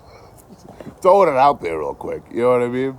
I'll lose, you know. I know you'll kick my ass. You got that hardened fucking, you know. I've been through life and I fucking kicked its ass vibe, so I know I'll lose. But then I get the post on the internet how mean you were and you beat me up. You know, that's the whole. As soon as you hit me, I'm hitting the ground crying. Why would you do that? I'm telling you right now, man. I'm 6'2" and some of it's even muscle. You know, so like a big guy crying, I always got that in my back pocket. You know, for example, I was doing an ironworking job right across from Brigham Women's out in Boston, Huntington Ave, and I ended up cutting my arm at a protest. So we're protesting non-union, and that's a defensive wound right there, right? So the business agent, you know, we're getting the nurses union back. It wasn't even for us. We were just looking out for the nurses union out there. We all looked out for each other. So the business agent turns to us right before it pops off, and he's like, "Anyone with a warrant, now's your time to leave." We're throwing down now. So non-union cats, mostly iron workers and carpenters, you know, electricians, fucking boom, storm up, and we're going at it. And you know, I can move my weight around. I've been a scrapper since I was a fucking kid. You know, my family teaches you how to fight. You know, like they'll throw little slaps at you, and you got to pivot and fucking block. You know, like when you're a kid, they're teaching you. It's like a bastardized version of judo and boxing. And then later on in life, I took some boxing and judo lessons, like tighten up a little bit.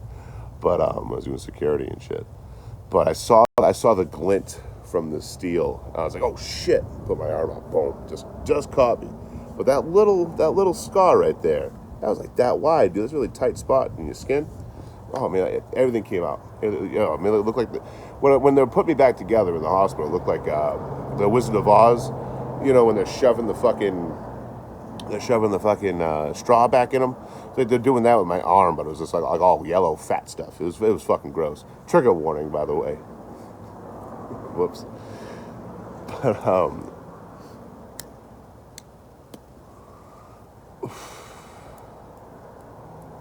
yeah, whatever. The resident doctor kept fucking me up, making it worse, and then finally they came in with staples and fixed it. I forget why I even got into that fucking story, to be honest with you. ADHD is the fucking best. Highly recommend it. I got the tattoo after. So when I was an apprentice at that point in Local 7, ironworking. This is the Local 7 tattoo, the 7 and the spud wrenches and all that. Also, I just realized I'm way too mental deficient to ever extend my hand in that direction that far again. But yeah, I got the tattoo after when I graduated my apprenticeship. What up, Julie? Oh, make sure it didn't happen.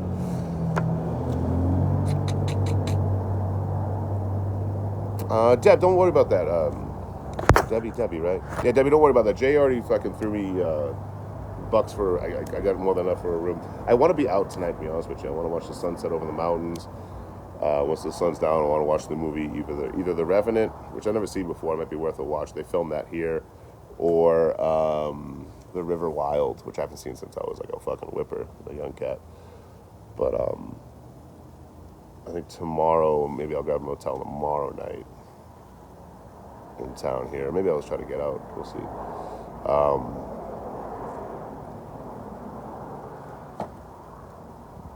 Yeah, because I don't want to miss this fucking Woods Town. Yeah. What's up, Jay? Thank you again, bro. Yeah, but I want to sit there and watch either one of those two movies while smoking a unhealthy amount of green stuff and just enjoying the fucking nature out here. It's fucking beautiful out here, dude. Breathtaking. I see why y'all live out here with the wildfires and the crazy snowstorms and the fucking cats. I forgot to look up wolves, by the way. The fucking mountain lions, which pretty sure I saw fucking, it was 2. I said 3 earlier, sorry. It was 1 cat walking up on me. What made me nervous is like, you're eye to eye with an animal, you get loud, they run away. It didn't. Just stared at me. And I was like, get the fuck out of here. And it runs off, you know? And then, but what I do think happened is I was here, it was coming up this way, you know, we interacted and then it fucked off. So I think it and its buddy that I probably didn't see was probably already there. It and its buddy came around this way, and then I was walking this way after some time. So I think we bumped into each other again. I don't think it's a different one. So let's just say 2. But it was beige with a black tail, probably about just under my knee, you know. So what's that? Let's just say a good 2 feet high, foot and a half, 2 feet high. All beige with a black tail, from what I could see. Initially, I thought bobcat. You know, I was like, that's a bobcat. The size of it, it's a bobcat. But then looking it up and hearing that mountain lions are everywhere. No, dude, if a cat's stalking you, you don't see it until it jumps on you. And even then, you're just gonna see its paws and throat and fucking mouth around your throat. Libby, but I see why you guys live here with all the crazy shit. Because it is fucking beautiful.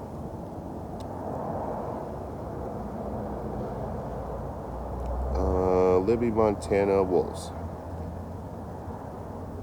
Oh. Are you fucking kidding me? There's wolves here too? I haven't seen any wildfires in this area, but definitely like around the mountains. You can see like the smoke coming in. The wind picked up here for a while, so it cleared up, but you can see all the smoke building back up in the background. It's coming back up again. So I don't think it'll be blue for too long. The wind's going that way. Libby, Montana is located in Lincoln County, an area with a robust population of gray wolves in the surrounding drainages of the Cabinet Mountains. Probably Cabinet. The fucking mountains in Yak Valley. Wolves in northeast Montana are closely monitored by wildlife officials. Those sightings directly in populated areas of town are typically rare and often unconfirmed. Okay, cool. Maybe historical overestimated the population of wolves. Man, it's so fucking crazy. Like, I didn't even realize grizzly bears were endangered until now. Always keep your distance 100 yards. So tonight I'll be cooking on live right from where I'm camping. I want to make sure I wear very porous clothing like my hoodie, and just make sure all the aroma gets in the hoodie, and then sleep in that same hoodie. And then I'm going to take all my trash, all my food scraps, and all the food trash, the packaging and stuff like that. I'm going to burn that in a fire, you know? Get rid of the evidence. Don't have to worry about doing a trash run. And then, on top of that, I'm going to lay on the ground while, making noises like I'm in pain. Like I'm vulnerable and injured. And, sure, I might get all 3. Like the wolves, the bears, and the mountain lions might all show up at the same time and, fight over me like we fight over fucking a wishbone from a chicken. One leg going one way, one leg going the other way. The bear got the top half. But then I'll be famous on the internet by tomorrow, dude. You know? Get eaten who posts. I'll find a way, Paul. You know what I mean? I'm very crafty.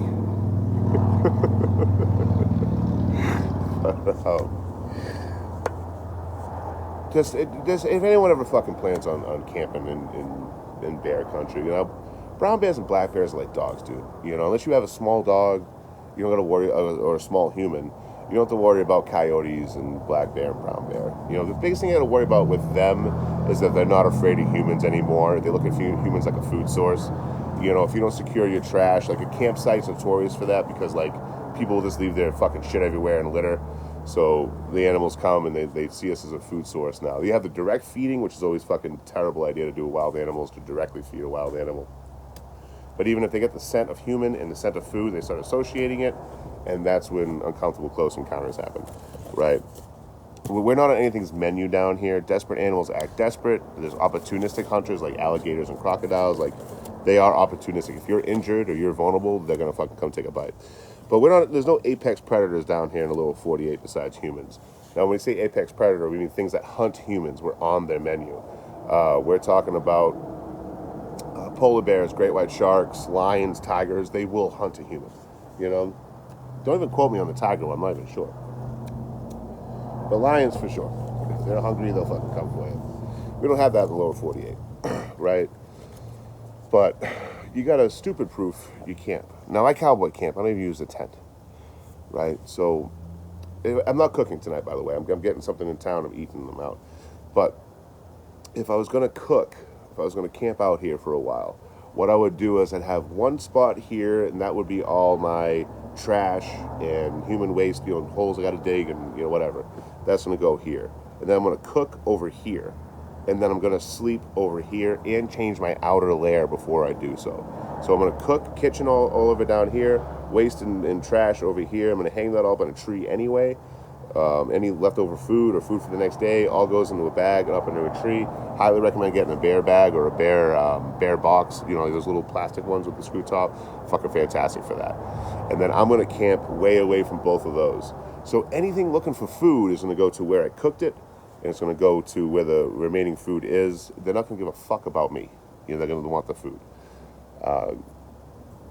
One other tips I got for you. Whatever outer layer you have for clothes, if you're cooking and you're in like grizzly country or, you know, an area of prominent mountain lions, or if you're in the southeast where there's panthers and stuff like that, you don't want to have that aroma on your shit. And think hats and everything. Like, you don't want to have that aroma on you while you're sleeping, especially if you're tent camping, or especially if you're like me and you cowboy camp on the ground. You know, mountain lions will eat you. There's occasional like interaction with mountain lions and humans, for sure, without a doubt. I've never heard of them eating anyone. I'm not saying it doesn't happen. I've never seen a report of that. You know, so how common can it be? Most of the time, like there's that video from like 4 years ago where the person's like, the mountain lion's going down the trail, like, it's fucking really fucking freaky, and the person's backing away and the mountain lion's kind of following them. I guarantee you that thing's den was nearby with some young ones. He was trying to shoo away the human. You know, most animals, there should be a healthy fare of animals to human, for sure. But then you look at Estes Park last winter in Colorado when I was up there, the same hiking trails I was on, a week later someone got attacked by a mountain lion. Now again, the mountain lion didn't eat them, and just attacked them and left, right? Got too close to something, or, you know, something happened, right? There's always the chance, for sure. Always the chance. Human-animal interaction can always end fucking poorly, right? And you gotta think smells too. Smells are fucking super important in that regard. What we like to smell, animals like to smell too. So you're covering yourself with fucking lavender and perfume and shit like that, it attracts them as well. It also attracts mosquitoes. Throwing that out there. So I stink like a fucking human. You know, I'm human as fuck. You know, to many people that pick me up hitchhiking or stand behind me in line at the store's chagrin, you know, I got deodorant. I wear it sometimes, you know. Of course, interactions can happen. Keep yourself safe. Be smart. Don't do what I do. I mean, I don't think I have to say that. You know, ain't none of you trying to sell all your shit and go fucking hop chains and shit like that. You know what I mean? It takes a special kind of moron to do what I do, or cowboy camp and shit like that. You know.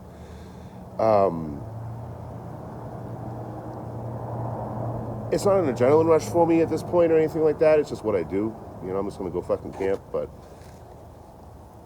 there's the few things I do. Like everything I said about not, if I'm cooking, I don't have the same outer layer on. Where I cook the food is probably 200 feet away from where I'm at. Where I'm storing the food is 200 feet away from that. So 400 feet away from me. You know, there's ways to keep yourself safe for sure. But also, I snore like a motherfucker. I snore like a motherfucker. So any animal that's coming up, there's a human there. You know, I think that is a bit of a deterrent.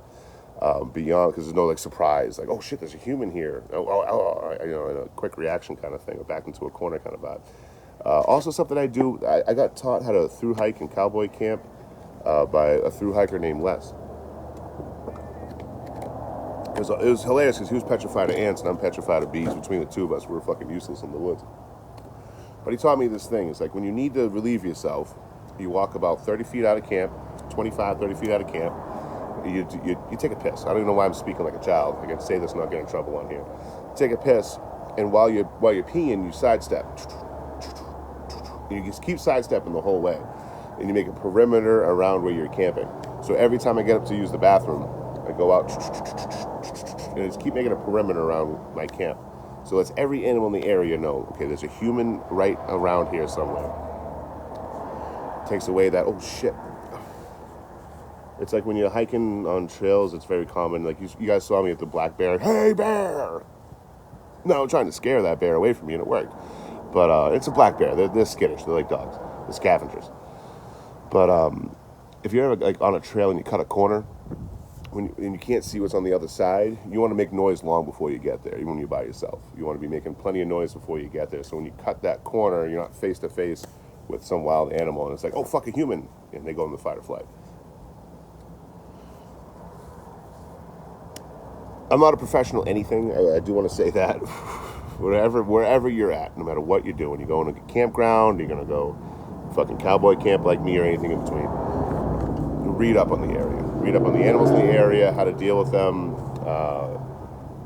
best courses of action, stuff like that. Don't go in blind. I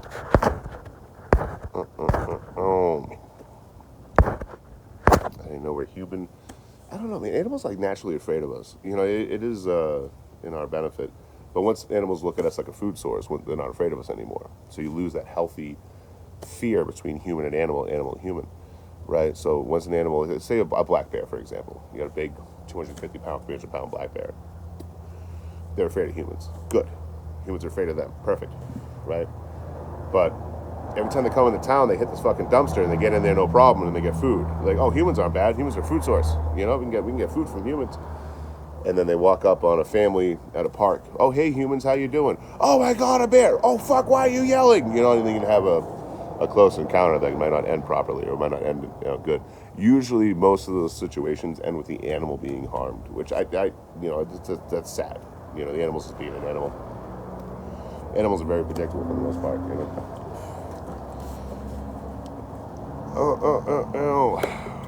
Oh, peace out for a while. There's a talking to myself. I ain't afraid of you. You got bears out there where you're at, Abby? I want to say no, but I learned Alabama had some when I was out there, so I'm like, oh shit. You got black bear out there? I wouldn't think you would. But Jenny chased them all away. That's why I left town. That's why I haven't been back to Abby since. You know, the fucking dog beat the bag out of me. I was trying to punch the shit out of the dog, and it came back with its own punches. But yeah, if you're ever going camping, again, I like to internalize everything because I'm self-centered. But if you're ever going camping or going outdoors or going to an area you're not familiar with, look up everything about the wildlife in the area, how to deal with it. Talk to the locals because they'll give you a better vibe too. Because we all, we suffer worse in imagination than reality. You know what I mean? You're gonna play through every possible encounter in your head. But also look up the fire bans. If you're not going to a legal campground or nothing's posted, always check the local fire bans. You know, I would love to sit here and have a campfire. That would be the dumbest fucking thing I've ever done in my life. You know what I mean? Always look at the fire bans, always see what's going on, always respect them, because we got a pretty shitty setup for wildfires here in America. It's like a for-profit fucking system. You know, a fire starts, right? Let's say a fire started in this mountain right over here, right? First thing, there's going to be fucking 10 people from different parts of the country to come look at it. Yep, that's a fire. And then they're going to go hire the firefighters. I forget the name. They got a different name for them when they're fighting wildfires. The hand washing fucking stations, the mobile showers, and all that. 2 weeks later, they show up for the fucking fire. That thing's been burning for fucking 2 weeks, especially in these areas, in these valleys. There's a high fucking wind. It's just gonna fucking literally add fuel to the fire.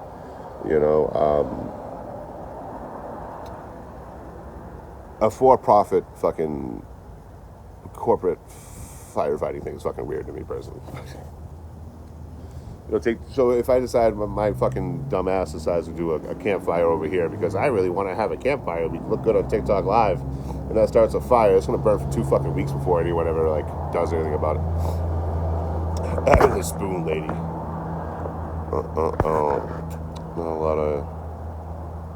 Not a lot of getting fires completely out. Wait for the first snow up here. Really interesting. What up, Belushi? What you wearing? How was your winter though?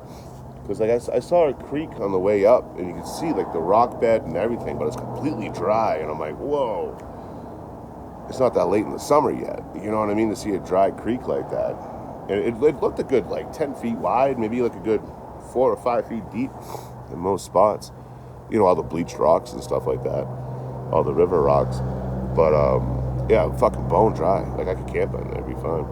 Last winter was mild. Yeah, fucking same. All across the Northwest, Oregon, Washington, here as well, Colorado even, man. They've been really snowpack deficient. But we're only at 2,000 feet. I guess that makes sense. But usually when I see mountains like this in the valley, you can see the tree line stops. But then you got trees all the way to the top of each mountain. But yeah, I just remember it's only 2,000 feet above sea level. So these mountains are only 4,000 or 5,000 feet. It isn't until you hit 10,000 plus that you start seeing the tree line disappear. You got a weak winter. Yo, what's up, Jim? Good to see you, homie. So you're out in New York. Yeah, I thought it was at 4,000 when I first jumped off. I'm my God, a little breathy. But then I realized I was just at sea level for I don't know, 5 months, 4 months, about 5, coming out of New Mexico, going into Arizona. Everything was pretty much sea level the whole way through Arizona, California, Oregon, Washington, all the way to Idaho and to Montana. And I was like, huh, oh yeah. It's not because I like to smoke off camera the entire life. That'd be weird. I wouldn't do that. Oh. Yeah, you used to that good air for too long. What do you do for air, dude? What the fuck? Yeah. It's so fucking crazy. And I'm not a smart man. I don't know how to fix any problems, but I certainly can see a problem when it arises. This area is fucking beautiful, but these wildfires for the last 15 fucking 20 years, right? It's fucking buck wild. Where in the wintertime, you guys ain't doing much out here. It's the fucking winter, you know what I mean? This whole place is probably covered in snow and it's cold as shit. Even with a mild winter, I'm sure you're indoors a lot, I'm sure. But then you look at the fucking fire season has become its own official season. Instead of saying summer, you might as well call it fire season. So you got shitty air quality and fucking smoke for the entire fucking summer. So what do you got, 2 weeks in the spring and 2 weeks in the fall to actually enjoy, late spring, early fall to actually enjoy outside before you gotta hide indoors.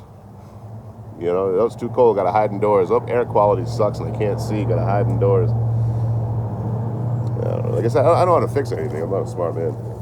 But I do look at taking 2 weeks to start fighting a fire is fucking weird.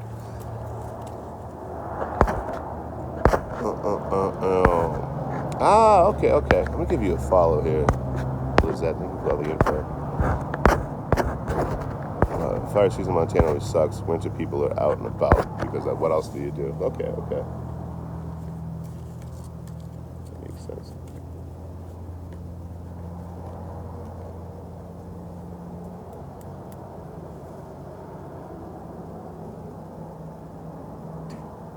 fireworks stand over here.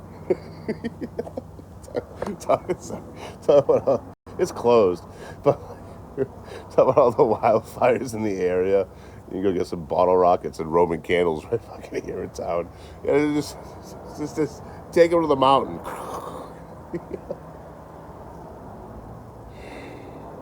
You guys burning witches at the stake out here? What the fuck you doing?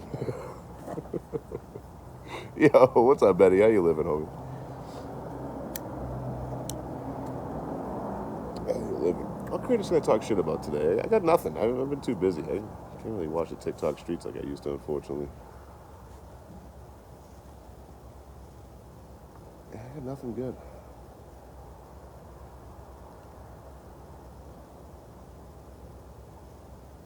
Yeah, I got nothing. Sorry. Oh, you look good. You feeling better? Yeah. If you saw the live where I was losing my shit, we didn't know what was going on with my mom. So I found out my mom went to the hospital. We assumed it was because of the medication she was taking. She was trying to Ozempic. We figured that was it. And then, later on in the day, I got a hitchhike. I'm in the ride, and it's like, it's a cardiac issue. Like, fuck, the pulmonary edema. There was fluid in her lungs. So that immediately fucked with my head. And trying to find out what's going on and like keep the family fucking. I got a very volatile family, so trying to keep everyone, fucking grounded is a job within itself. But by that night, I was losing my shit. I was losing my shit, and I'm like, I can't be alone, So I'm like, fuck, I'm gonna bother the community and fucking, just fucking lose my shit on live for a while. And thank you guys for fucking showing up. Whoever was in there is being kind in the comment section. It was much needed. Even if it was just for like base level distraction, or just let me kind of fucking air out and diarrhea up on TikTok Live. Thank you. But even the next morning, it was 3 a.m. my time, so it was 6 a.m. my mom's time. We're on the phone, like worst case scenario type shit. Like, all right, if anything happens, this is here. Go grab this, and you should grab that and give it to this person. Like, all right, I got you. You have no problem. It'll get done. It'll get done. And then by the end of that day, after like the stress test, there's a couple of tests, and then the stress test. And there's all these letters I'll never fucking remember. She has some diagnoses now. She has cardiac issues. Like, she already had some before. It's a lot more severe now. But I'm not expecting that phone call, hey, your mom just passed away. You know what I mean? And that fucking feeling of powerlessness, like being across the whole country, like, fuck, I can't even fucking, go say goodbye. That was weighing on me. But, no imminent danger as of now. She's back home. She got back home yesterday. I think it was yesterday. Was it today or yesterday? I think it was yesterday she got home. All my days are blending together. I've been on the road for a while now. But, she's doing well, all considering. She has a drastic change in lifestyle and eating habits and all that. And when I get back to Boston, I'm going to try to cover that the best I can. Just like, hey, why don't we not do this? Why don't we do this instead? Or, hey, this is what I do. Or, hey, I'm, just making some fucking chicken. Like, just some grilled chicken. Want some? You got to watch the diet and a bunch of other shit. But, I'd like to thank anyone that was on the live at that time. That was unheard of for here. I've never done anything like that. But, I had to be greedy. I had to be selfish that night. I didn't have a choice,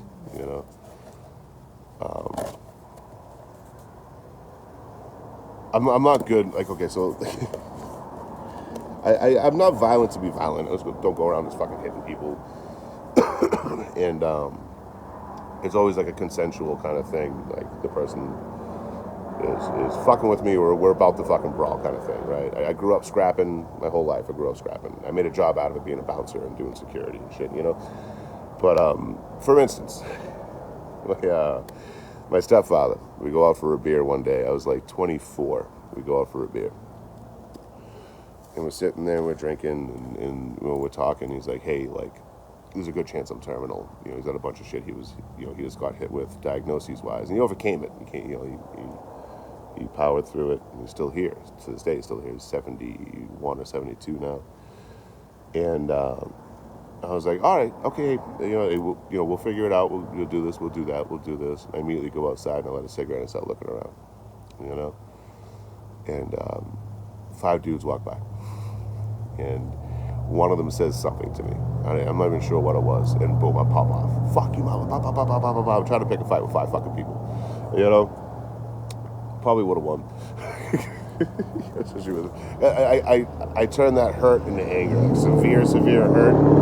I turn it into anger real fucking quick because I guess it's easy to deal with. You know, I've slowed down a lot in my older years. I'm trying not to be violent at all anymore. Really trying in my older years to not be violent anymore. Some motherfuckers on here make it real hard. They get real slappable faces and they talk a lot of shit for people that have slappable faces. But beyond that, that day, I was like, I can't do that. You know what I mean? I can't just fucking do that anymore. I'm too old. You know, that's not any way to live. So my second choice was to lose my shit on TikTok Live for about 2.5 hours.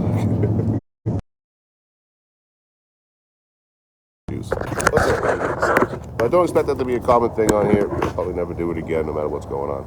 But I do appreciate when they came through that live and just being super supportive. You guys are fucking awesome. What a beauty it is to have a community while I travel the country. Like most travelers don't have this, you know, or even anything close to like this degree, and this amount of people like just cheering them on and hoping the best for them. You know how fucking cool is that? So it's a luxury, you know. But the lives I always find very therapeutic in general. But I always try to tell people, if you're a live streamer, you're an entertainer. Go be entertaining. You know. So you always see me grab up travelers when they first start out. You always see me grab them up and promote the shit out of them. And fucking like, please lean towards this camp. You know, we got Les Blackwell, Abby the Spoon Lady, Railcar Rosiard, myself, some other big creators.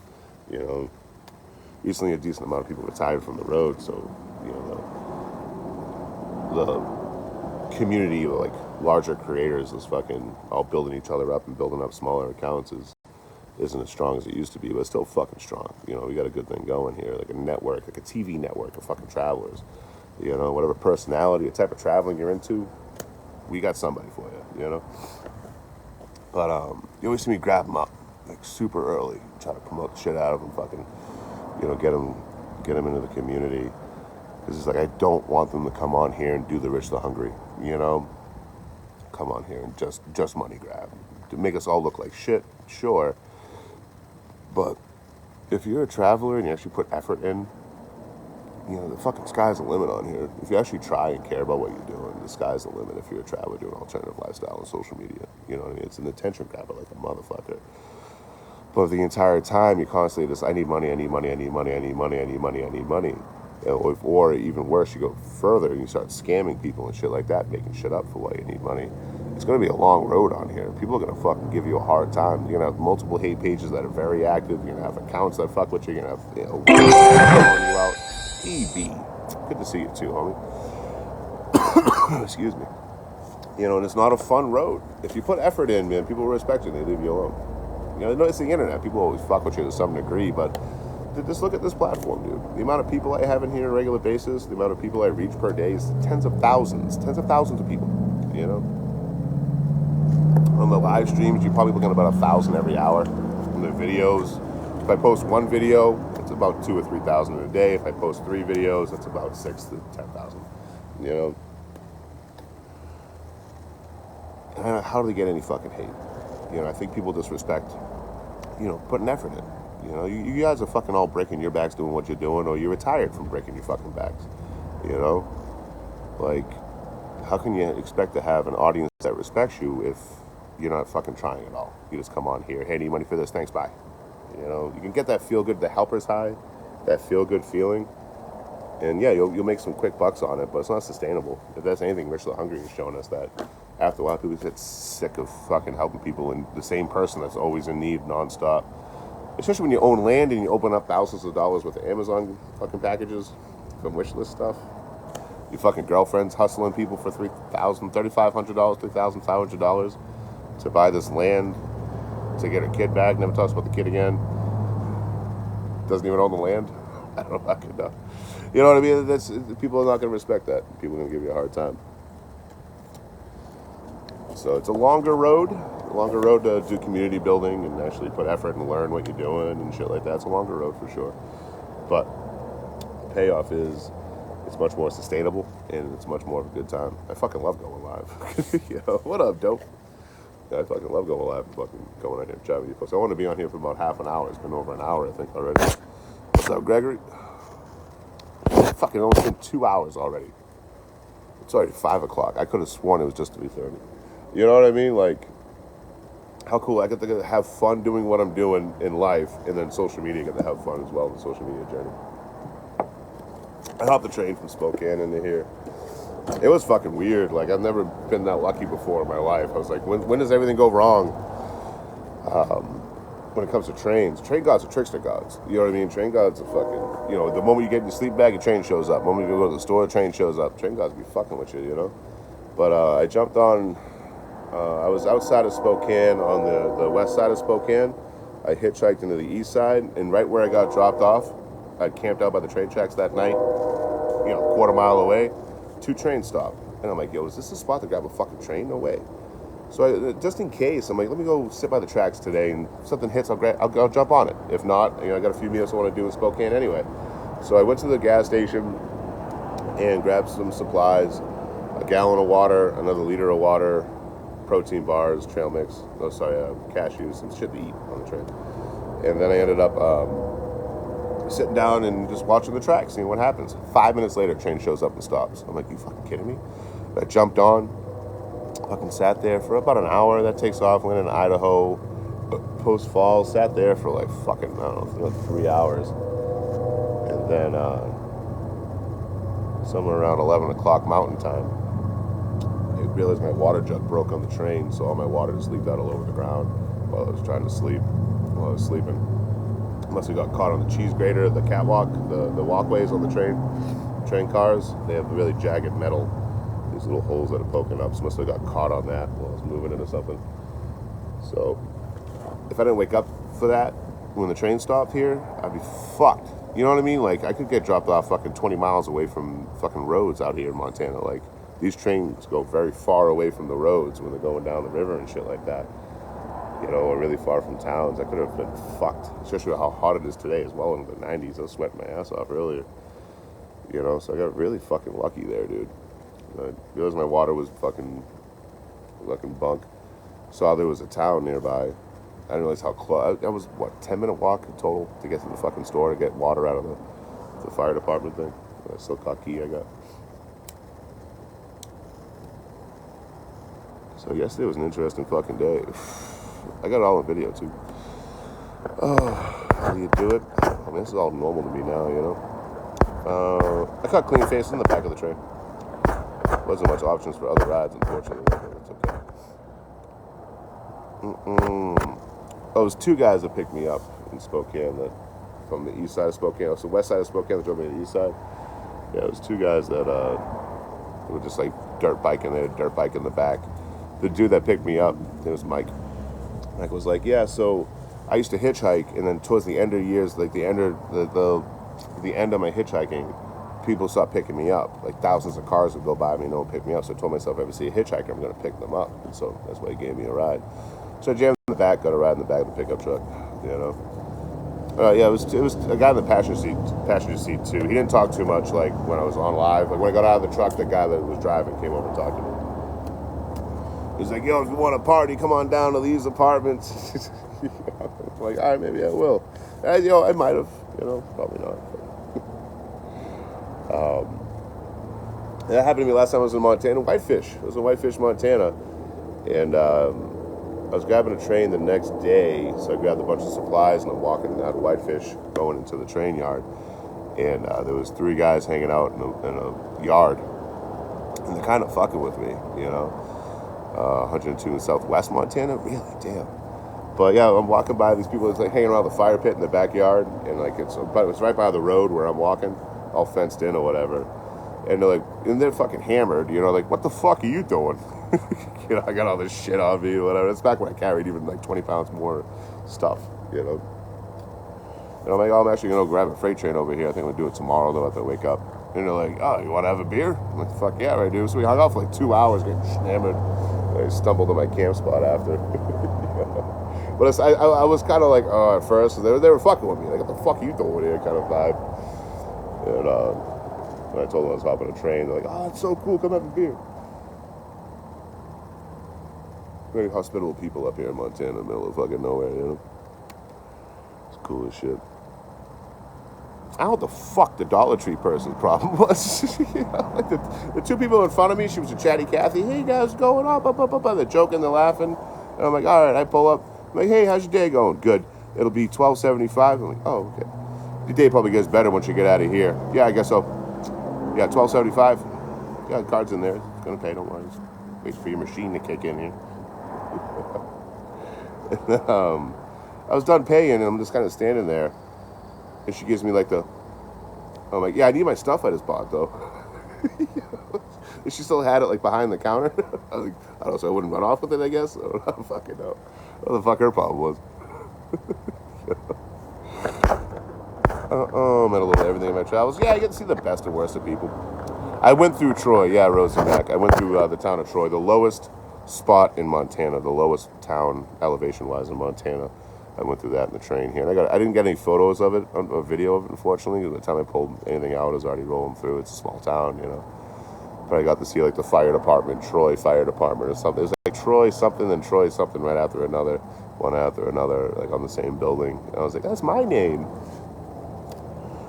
So it's my first time going through a town named Troy. I've been near Troy's.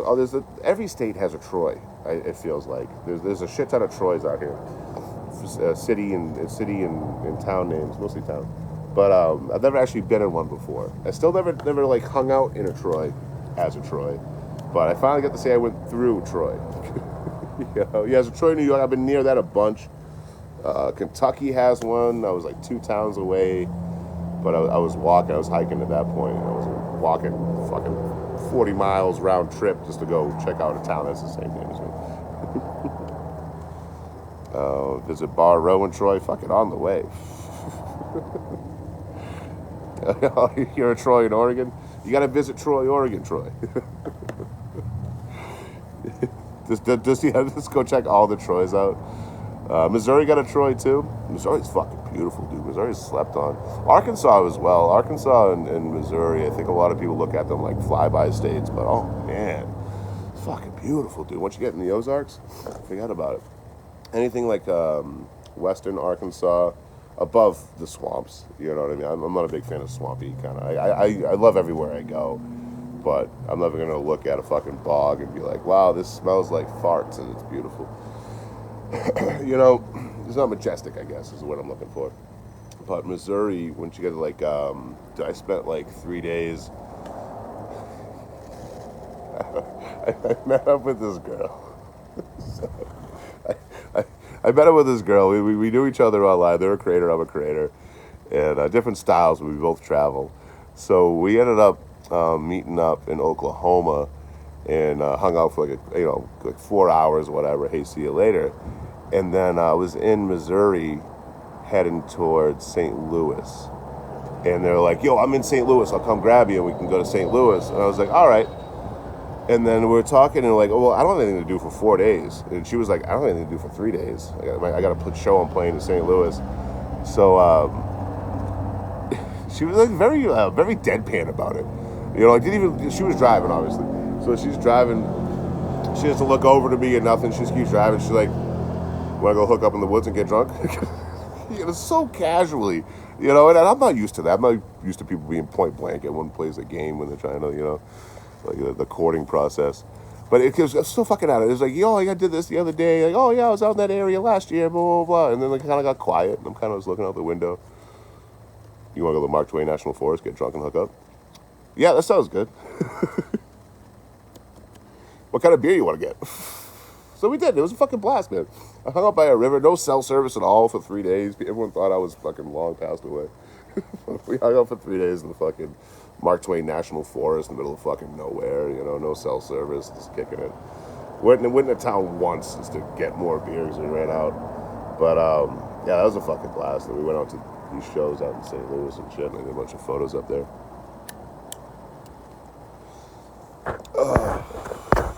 Flathead Lake. I don't have too much time. Even today, this is Troy, Michigan. Hell yeah. Much cooler than Troy, Michigan. Hell, that's my main objective in life. To be cool than towns named Troy. No, I've never been to Billings. That whole, like, Missoula-Billings train line, I haven't done that one yet. But, the train I got last, it might have went that way. Could have went to Canada, the low line or the high line. I went to the high line. I was happy with either one that stayed in America. You know, but even like I was on the train and we're going north, and don't know until it hits a split, and then it comes around. So until it hit that split just above Sandpoint, I wasn't sure if I was going to Canada or not. You know, then once finally we switched tracks, I was on the wrong side too. You want to be on the left side. I'm on the right side of these train tracks. And I'm like, fuck, am I going to Canada? Am I going to Canada? And then we hit a frog, and I went over. Frog's just like, you know, the thing that reroutes the train. So, dude, if I end up in fucking Canada, it's gonna be great video. It's gonna be fantastic content. But I'm definitely getting deported. I don't have a fucking passport. I'm not supposed to be there. You know what I mean? I got a record. So, fuck, dude. I wouldn't fucking end up in fucking Canada. But, yeah, I didn't. Once I passed the low line, then I knew I was, you know, shoo-in for northern Montana. But yeah, Billings and Missoula and all that low line stuff I've not been to yet. I've been doing this for fucking 5 years almost. Holy fuck, 3 days from now, guys. Holy fucking shit, that snuck up. Yeah, 3 days from now, August 4th. August 4th will be officially 5 years on the fucking road, dude. Wow, man, it went by so quick. And we're from the guy that knows nothing, the fucking one people hit up for information now and shit. Became like a fucking dime store travel agent on TikTok. Oh, you're going over here? Oh, on the way, if you check this out, you won't regret it. It's really fucking, you check this out over here, blah, blah, blah. Be careful of that over there. But, yeah, I've been doing this for almost 5 years now. 3 days from now, it'll be 5 years. Still so much left to see, so much left to check out. You know, it's like never ending. Small world, big fucking country, though. EB, look at that bear go, dude. Fuck yeah. Yeah, but she wouldn't got engaged, so we can't flirt anymore, you know what I mean? I always hate that feeling. You know what I mean? Because I'm a hopeless romantic, you know what I mean? Like, I definitely wanted to, like, be with that person. That was like 2 years ago now. Wow, fucking time flies. But, you know, it didn't work out that way. We were going two different ways and this and that. And we still stayed in touch with the idea and the premise, like, hey, if we ever near each other, fucking hanging out again, you know? But then they got engaged and just stopped talking to me altogether. And I'm like, bro, I was just a booty call. Like, you know what I mean? We're not even homies. We're not even friends. Or, like, whatever. Like, you know, I get it's a respect thing. I get it. You know, I'd probably do something similar if, like, my only interaction with someone, like, we hung out real quick, and then, like, you know, we were, like, fucking hanging out in a fucking national forest for 3 days, and then for another fucking, like, 3 days after, we went to St. Louis. And then our only interactions was like, hey, how you doing? Doing good, blah, blah, blah. Here's some flirting. You know? And then it was like, hey, I'm seeing someone. Yeah, no problem. We still kind of kept in touch. Hey, how's your day going? Hey, what have you been up to? How's the travels and shit? And then they got engaged, and it was just stonewall. And I'm like, I get it. You know? But it's just like, it makes me feel like a piece of fucking meat the whole time. You know? I guess out of the respect of the person you're engaged to, you probably shouldn't be hitting up your old booty call. I get that, I guess. Now that I said it out loud, I feel less piece of meat about it. Oh, I'm terrible at booty calls, dude. Like, I catch feelings like regular. Either I catch feelings, the other person catches feelings and fucks it all up, but it's usually me. I'm a fucking serial monogamist. Because one night stands are fucking awkward. I don't know what you like, you know what I like, you know what I mean? You know, do that thing at the end, that little flare at the end I like, you know what I mean? You know, fuck. Thought I knew who this person was. I don't think anyone's going to figure this one out. I've kept it under wraps until now.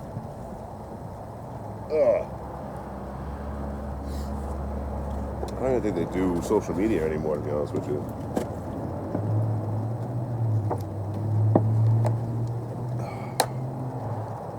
I always hate when you guys do call me out, though. You know, like, okay, I don't do one-night stands. Most of the time. You know what I mean? Like, every once in a while, hey, the fuck? You know, you're hanging out with someone, like, one thing leads to another. You know, they say, you know, you're hooking up with your brother-in-law's wife. But,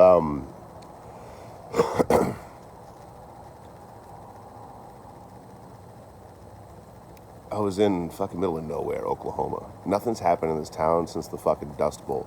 The only thing, I can't remember the name of the town, but it's in Oklahoma. There was a famous actor that is from there, born and raised. But it's a really hard name to pronounce.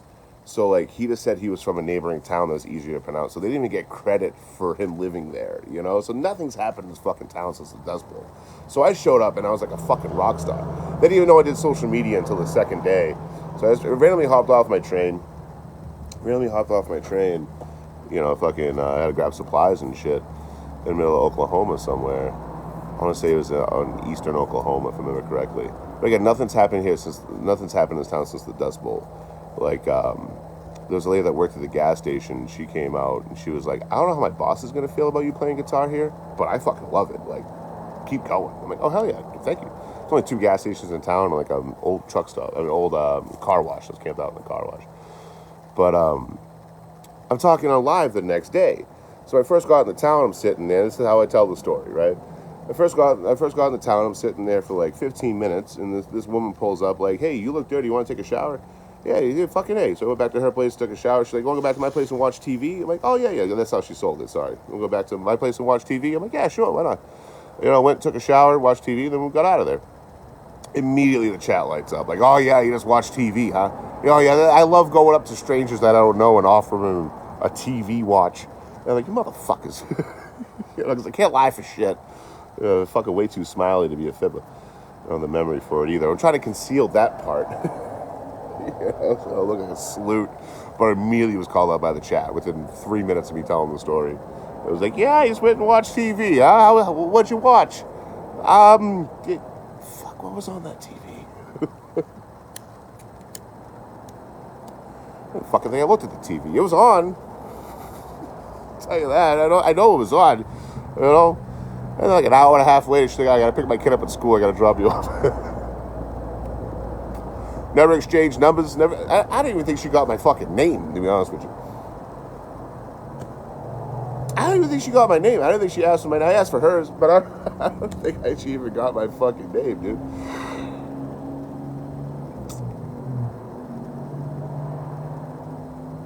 Sarah? That was years ago now. All I remember was I was so lost in conversation.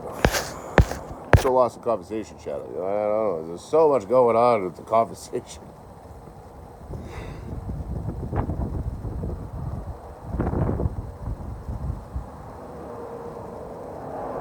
Goldendale, that's where I hitchhiked out of. I forgot the name of the town. Goldendale is where I hitchhiked out of. That's where the person bit me on the fucking lip. But enough about that.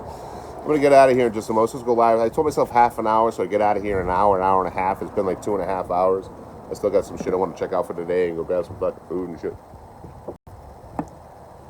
So, tonight, there's a Magic Cabbage store right over here. I'm going to grab some and go hang out, try to watch the sunset over the mountain. I got a couple hours. I got 3 hours left for that, I'm sure. 2.5, maybe, with the mountains. And going to cover up the sun and all that. Watch the sunset, drink some beer, hit some green stuff, fucking get my head on straight. Last train ride was really, I was on that bitch all day and I stayed off my phone, just wanted to have a think. You know, it was so different when Shoestring was alive. It was so different for me, and I know and this is a fucking weird way to start a conversation. I completely agree, but like, I had competition. You know what I mean? About 9, thank you. Is it Lizette? Lizette, am I saying your name right? It wasn't like a malicious competition, but I'm like, I want to get to his level. You know what I mean? I want to get there. I want to get there faster than he did. You know, I don't know if I ever hit him up like, dude, I just matched your following. He'd be like, oh, hell, he'd be fucking, he was not a gatekeeper. You know what I mean? If anything, I hit him up with a question about social media and traveling. I'd have an answer lickety-split. But when he passed, obviously that put me in a weird place mentally because, like, I'm not chasing that number anymore. Like, you know what I mean? Like, if I ever reach his following, I'm going to be morose. Like, oh, I was going to miss my fucking friend. But there was something to have a goal towards, to look towards. So like, okay, that's what I'm going to do. I'm going to get to his fucking following. I can do it. I know I can. You know? And then he passed, and I'm like, I don't have that anymore. There's no one above me for me to, like, that does it in a similar way, or someone I look up to, or someone I respect, that I'm like, okay, I want to, that's what I need to do. Not like be inspired by their content or steal their style or anything like that. Just like, okay, let me push and try to get to this. you know.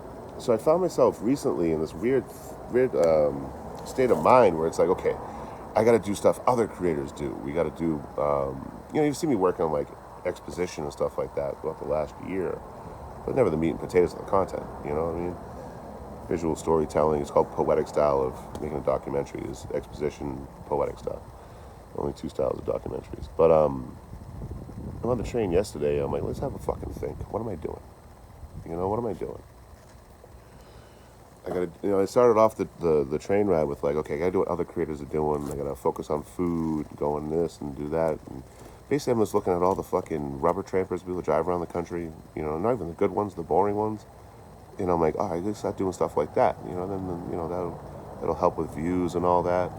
And then halfway through the ride, I'm like, wait, I don't give a fuck about views. I don't give a fuck about algorithm.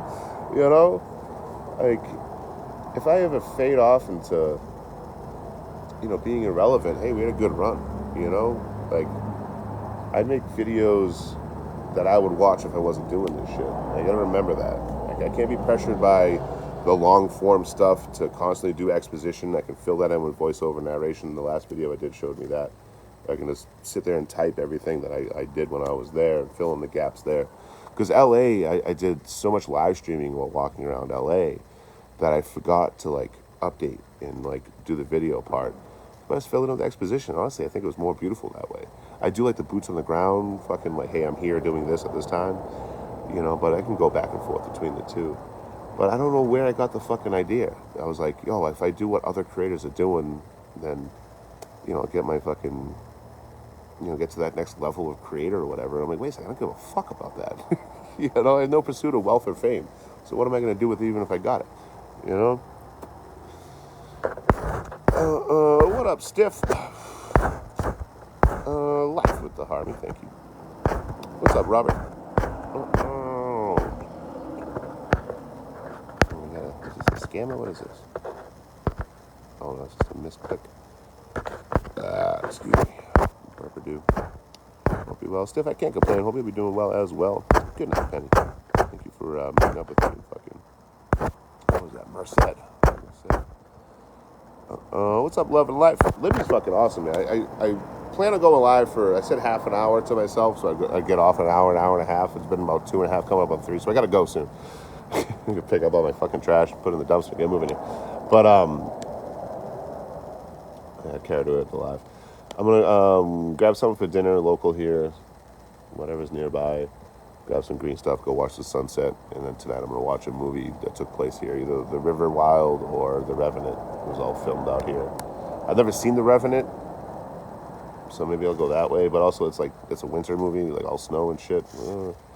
I like to watch movies, see how they filmed it, see how they accented the B-roll in the area, and then try to replicate that my own way. It's pretty cool as a movie buff to be able to go to the places these fucking movies were filmed. Going through Colorado, I remember like the movie Shane, and it's how like big the mountains looked, and how intimidating the mountains looked. And then I'm sitting kind of in the same area, getting photos and video of the same mountain. I'm like, it doesn't look nearly as impressive. Like, what do they do? It's before CGI, Do they have the foreground as one frame, and then they just zoomed in on the background, and that was a different frame, a different reel? I looked it up. All they did was zoom in. That's it. That's all you got to do. So if you zoom in with the camera, your phone's different. Your phone's literally the same exact effect. You can zoom in post editing with a camera phone. You can zoom in after and get the same exact results, more or less. Like your pixels are locked in. Either way, when you have an actual camera with a lens and you zoom in, it compresses the shit out of it. So anything in the background looks way bigger and way more intimidating. So that's what they did for the movie Shane. They went way back and then zoomed all the way in, 250, 300 millimeter focal length. And then that made the background compressed, and it made it all look much more intimidating. It made the mid-ground in the foreground and the background kind of all blend in a little bit. Compress it, Oh, man, I'm fucking beautiful. I've been using that ever since on mountains. I've been using that all day today, taking photos out here in video. I'm all about it. Like going to Las Vegas, New Mexico, not Nevada, New Mexico, where they filmed No Country for Old Men. And I don't understand it because it's like, when I was out there, what was it? It was all green. Super fucking green there. Might have been this the time of year I was there. I'm sure maybe in the summer it'd be a lot more brown. I said everything was green. I'm like, this movie was filmed 10 years ago, 12 years ago. Like, what the fuck happened? You know, again, it might have been just the seasons or whatever. But I found the motel that they had the scene where he goes in, he hits the lock with the cow punch thing. I went to that motel and I recreated that scene in my own way. You know, I just got my tripod, fucking camera, and walked it behind me, walked it in front of me, and then I didn't stay at that motel. It was with Les Blackwell and Real Car Rosie Art. I just ran over there one morning. We're all eating breakfast and having coffee real quick. I just ran over. It was only like a quarter mile away. Just ran over and shot that. Met back up with them and kept moving. It's also where I did the music video for Les Blackwell. Fuck, that was a fun one to make. But I love that. You know, I get to go to these places, these movies I've known about or heard about or I've been an avid fan of for quite some time, and then go fucking see how they filmed it. You know, and all I gotta do is watch it and be like, oh, I see what they did there. Oh, I see what they did there. You know, and then kind of try to replicate it on my own or do it my own way. It's cool as shit. At least in my humble opinion. Oh, Jan. Dinner on you. Done and done, homie. Thank you, Jan. Tried helping him see you. See who? Let me see what he's saying. Hold on, steady. I know what he's talking about. Tried helping him see you. I don't know if he was able. I don't know what that means. Sorry. From Washington? Yeah, so I went from, I was in Portland, hung out there for a while with Hobo Lupo and a whole bunch of other travelers, dude. It's been a fuck of a trip, like in the best possible way. Like, meeting a bunch of travelers. One, a bunch of them fucking hated me. You know, like a good amount of them. Not the vast majority, but there was one in particular, very close friend of Lupo. And, you know, we chatted a little bit one night, and then, you know, they stayed over. I slept on the couch, and then we were the first ones up the next morning. So sitting there talking to Hobo Lupo's friend, and like I've seen this person's tag fucking all over the country. One of the first ones I've ever seen when I was in Florida. You know, so I recognized the tag, and I found out who they were when I was out in California hanging out with another train rider. Like, oh yeah, that's my friend so and so. They don't do social media, so I don't put their name out there. But you know, we're awake before everybody else. So I'm outside having a coffee, and we're chatting, and they're like, oh, what's your moniker? And I was like, you ready for this? They're like, yeah, why? Yeah, go ahead. But anywhere, man. They're like, you're him? No, oh my God, you are him. I was like, yeah, what's up? I hate you. I'm like, yeah, I'm sure you do. You probably got a good reason for it. They're like, well, you did a video in Florida, and that's like my home line, and you were showing too much. And I'm like, yeah, that's where I learned don't show too much, you know? But honestly, I wouldn't hop out from that bridge anyway. Like, it was the bridge? I'm like, yeah, I wouldn't hop out from that fucking bridge anyway. There's a camera right there. Like, yeah, you want to hop out from that bridge? It's stupid. The person that's mad at me for showing this like, overpass. They're like, yeah, that's not even that bad. Like, yeah, if you showed this spot over here, I'd be pissed. I'm like, yeah, it's usually where I grab them too. Oh, okay, well, I guess I don't hate you anymore. You know? P-Mac. So I thought that was fine. Oh, going. Go to Bloom for tacos. Dude, that's like a fucking 45-minute walk. This is the way I came from. I had to backtrack the whole way I came. Which I might have to do tomorrow to go grab a train anyway. So how about this? Today I'm going to grab whatever's here, because I'm fucking beat, man. It's hot as shit today. Whatever's here, grab some shit. And then tomorrow I'll hit Bloom's. I'll come say hi to Jim. And there's someone else. It was Bridget. There's a B name in here. B name in here. I hate you anywhere, man. But, oh, it's funny. And then even like talking shit to that person later on. They're like, look, I hated you before. I can hate you again. Hell yeah. But I got to hang out with all these travelers. Like major mover and shakers in the traveling community. Or people that have been traveling for a fucking very long time. Some people recognize me, some people didn't. And I'm not that fucking egotistical. You gotta know don't you know who I am? But it was really fucking cool as shit to see all these travelers and fucking hang out and have fun and fucking shoot the shit. No toxic behavior at all. You know what I mean? Everyone was fucking chill. You know, if anything, they're trying to get me out of like you know, like I speak in a PC way because I don't want anyone to ever feel uncomfortable because they had a conversation with me, you know, so I try to keep my speech, I try to evolve it with the times to keep everyone comfortable that I'm talking to. That's important to me. You do what you want to do.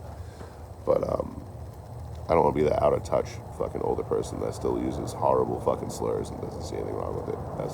I'm not trying to be that guy. But then going from there, and then so we decided to leave Portland. Hitchhiked. I tried to grab a train, no luck. Hitchhiked all the way to Washington, through Oregon, got to the Washington side, all the way to Spokane to Idaho, into Montana here in 12 days. Today's day 12.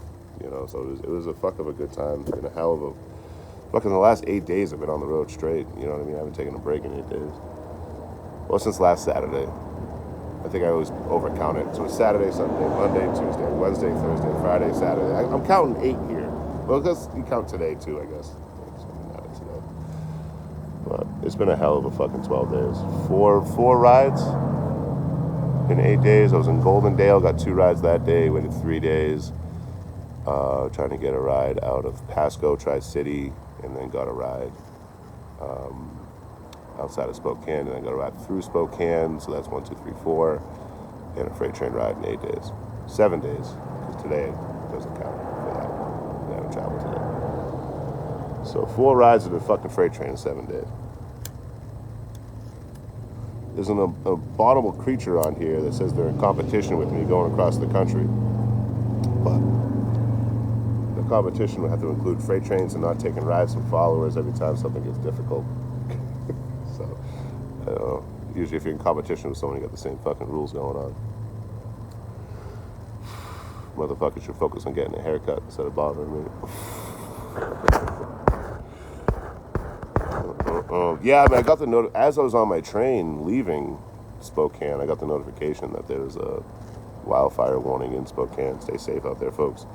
But yeah, my phone is officially in the sun. I can't really see the chat, so let me go on and get out of here. Anywho, I've been on here for way too long. I appreciate y'all for watching. Appreciate y'all for coming through. Time is really important to us as a species, right? You only have so much time on this earth. That's it. You know, you're born with this much time. You don't even know how much it is. You know, we'll never know until, you know, the end of our days. But you guys always come through and give me a little bit of your time to see what I'm up to, listen to me ramble about stuff, or just fuck around for a live, because sometimes I just like to fuck around and have fun. So I appreciate y'all for coming through. I'll be back tomorrow. I'll be back on live for sure. I think tonight I'm just gonna fucking watch the sunset and watch some movies that were made in this area. I don't think I'll come back on live till tomorrow. But it's been a fuck of a good time, man. Just getting into Portland, hanging out in Portland, and then coming across Oregon and Washington and Idaho and Montana. It's been a fucking blast, dude. Been a fucking blast. So I appreciate y'all for showing up and enjoying the travels with me. You know, oh, fuck, I can't see shit anymore. So I'm trying to get the sun out of the phone. Gregory, how dare you? Thank you, Gregory. Thank you. G-Motto, be safe, homie. Fucking so awesome meeting you.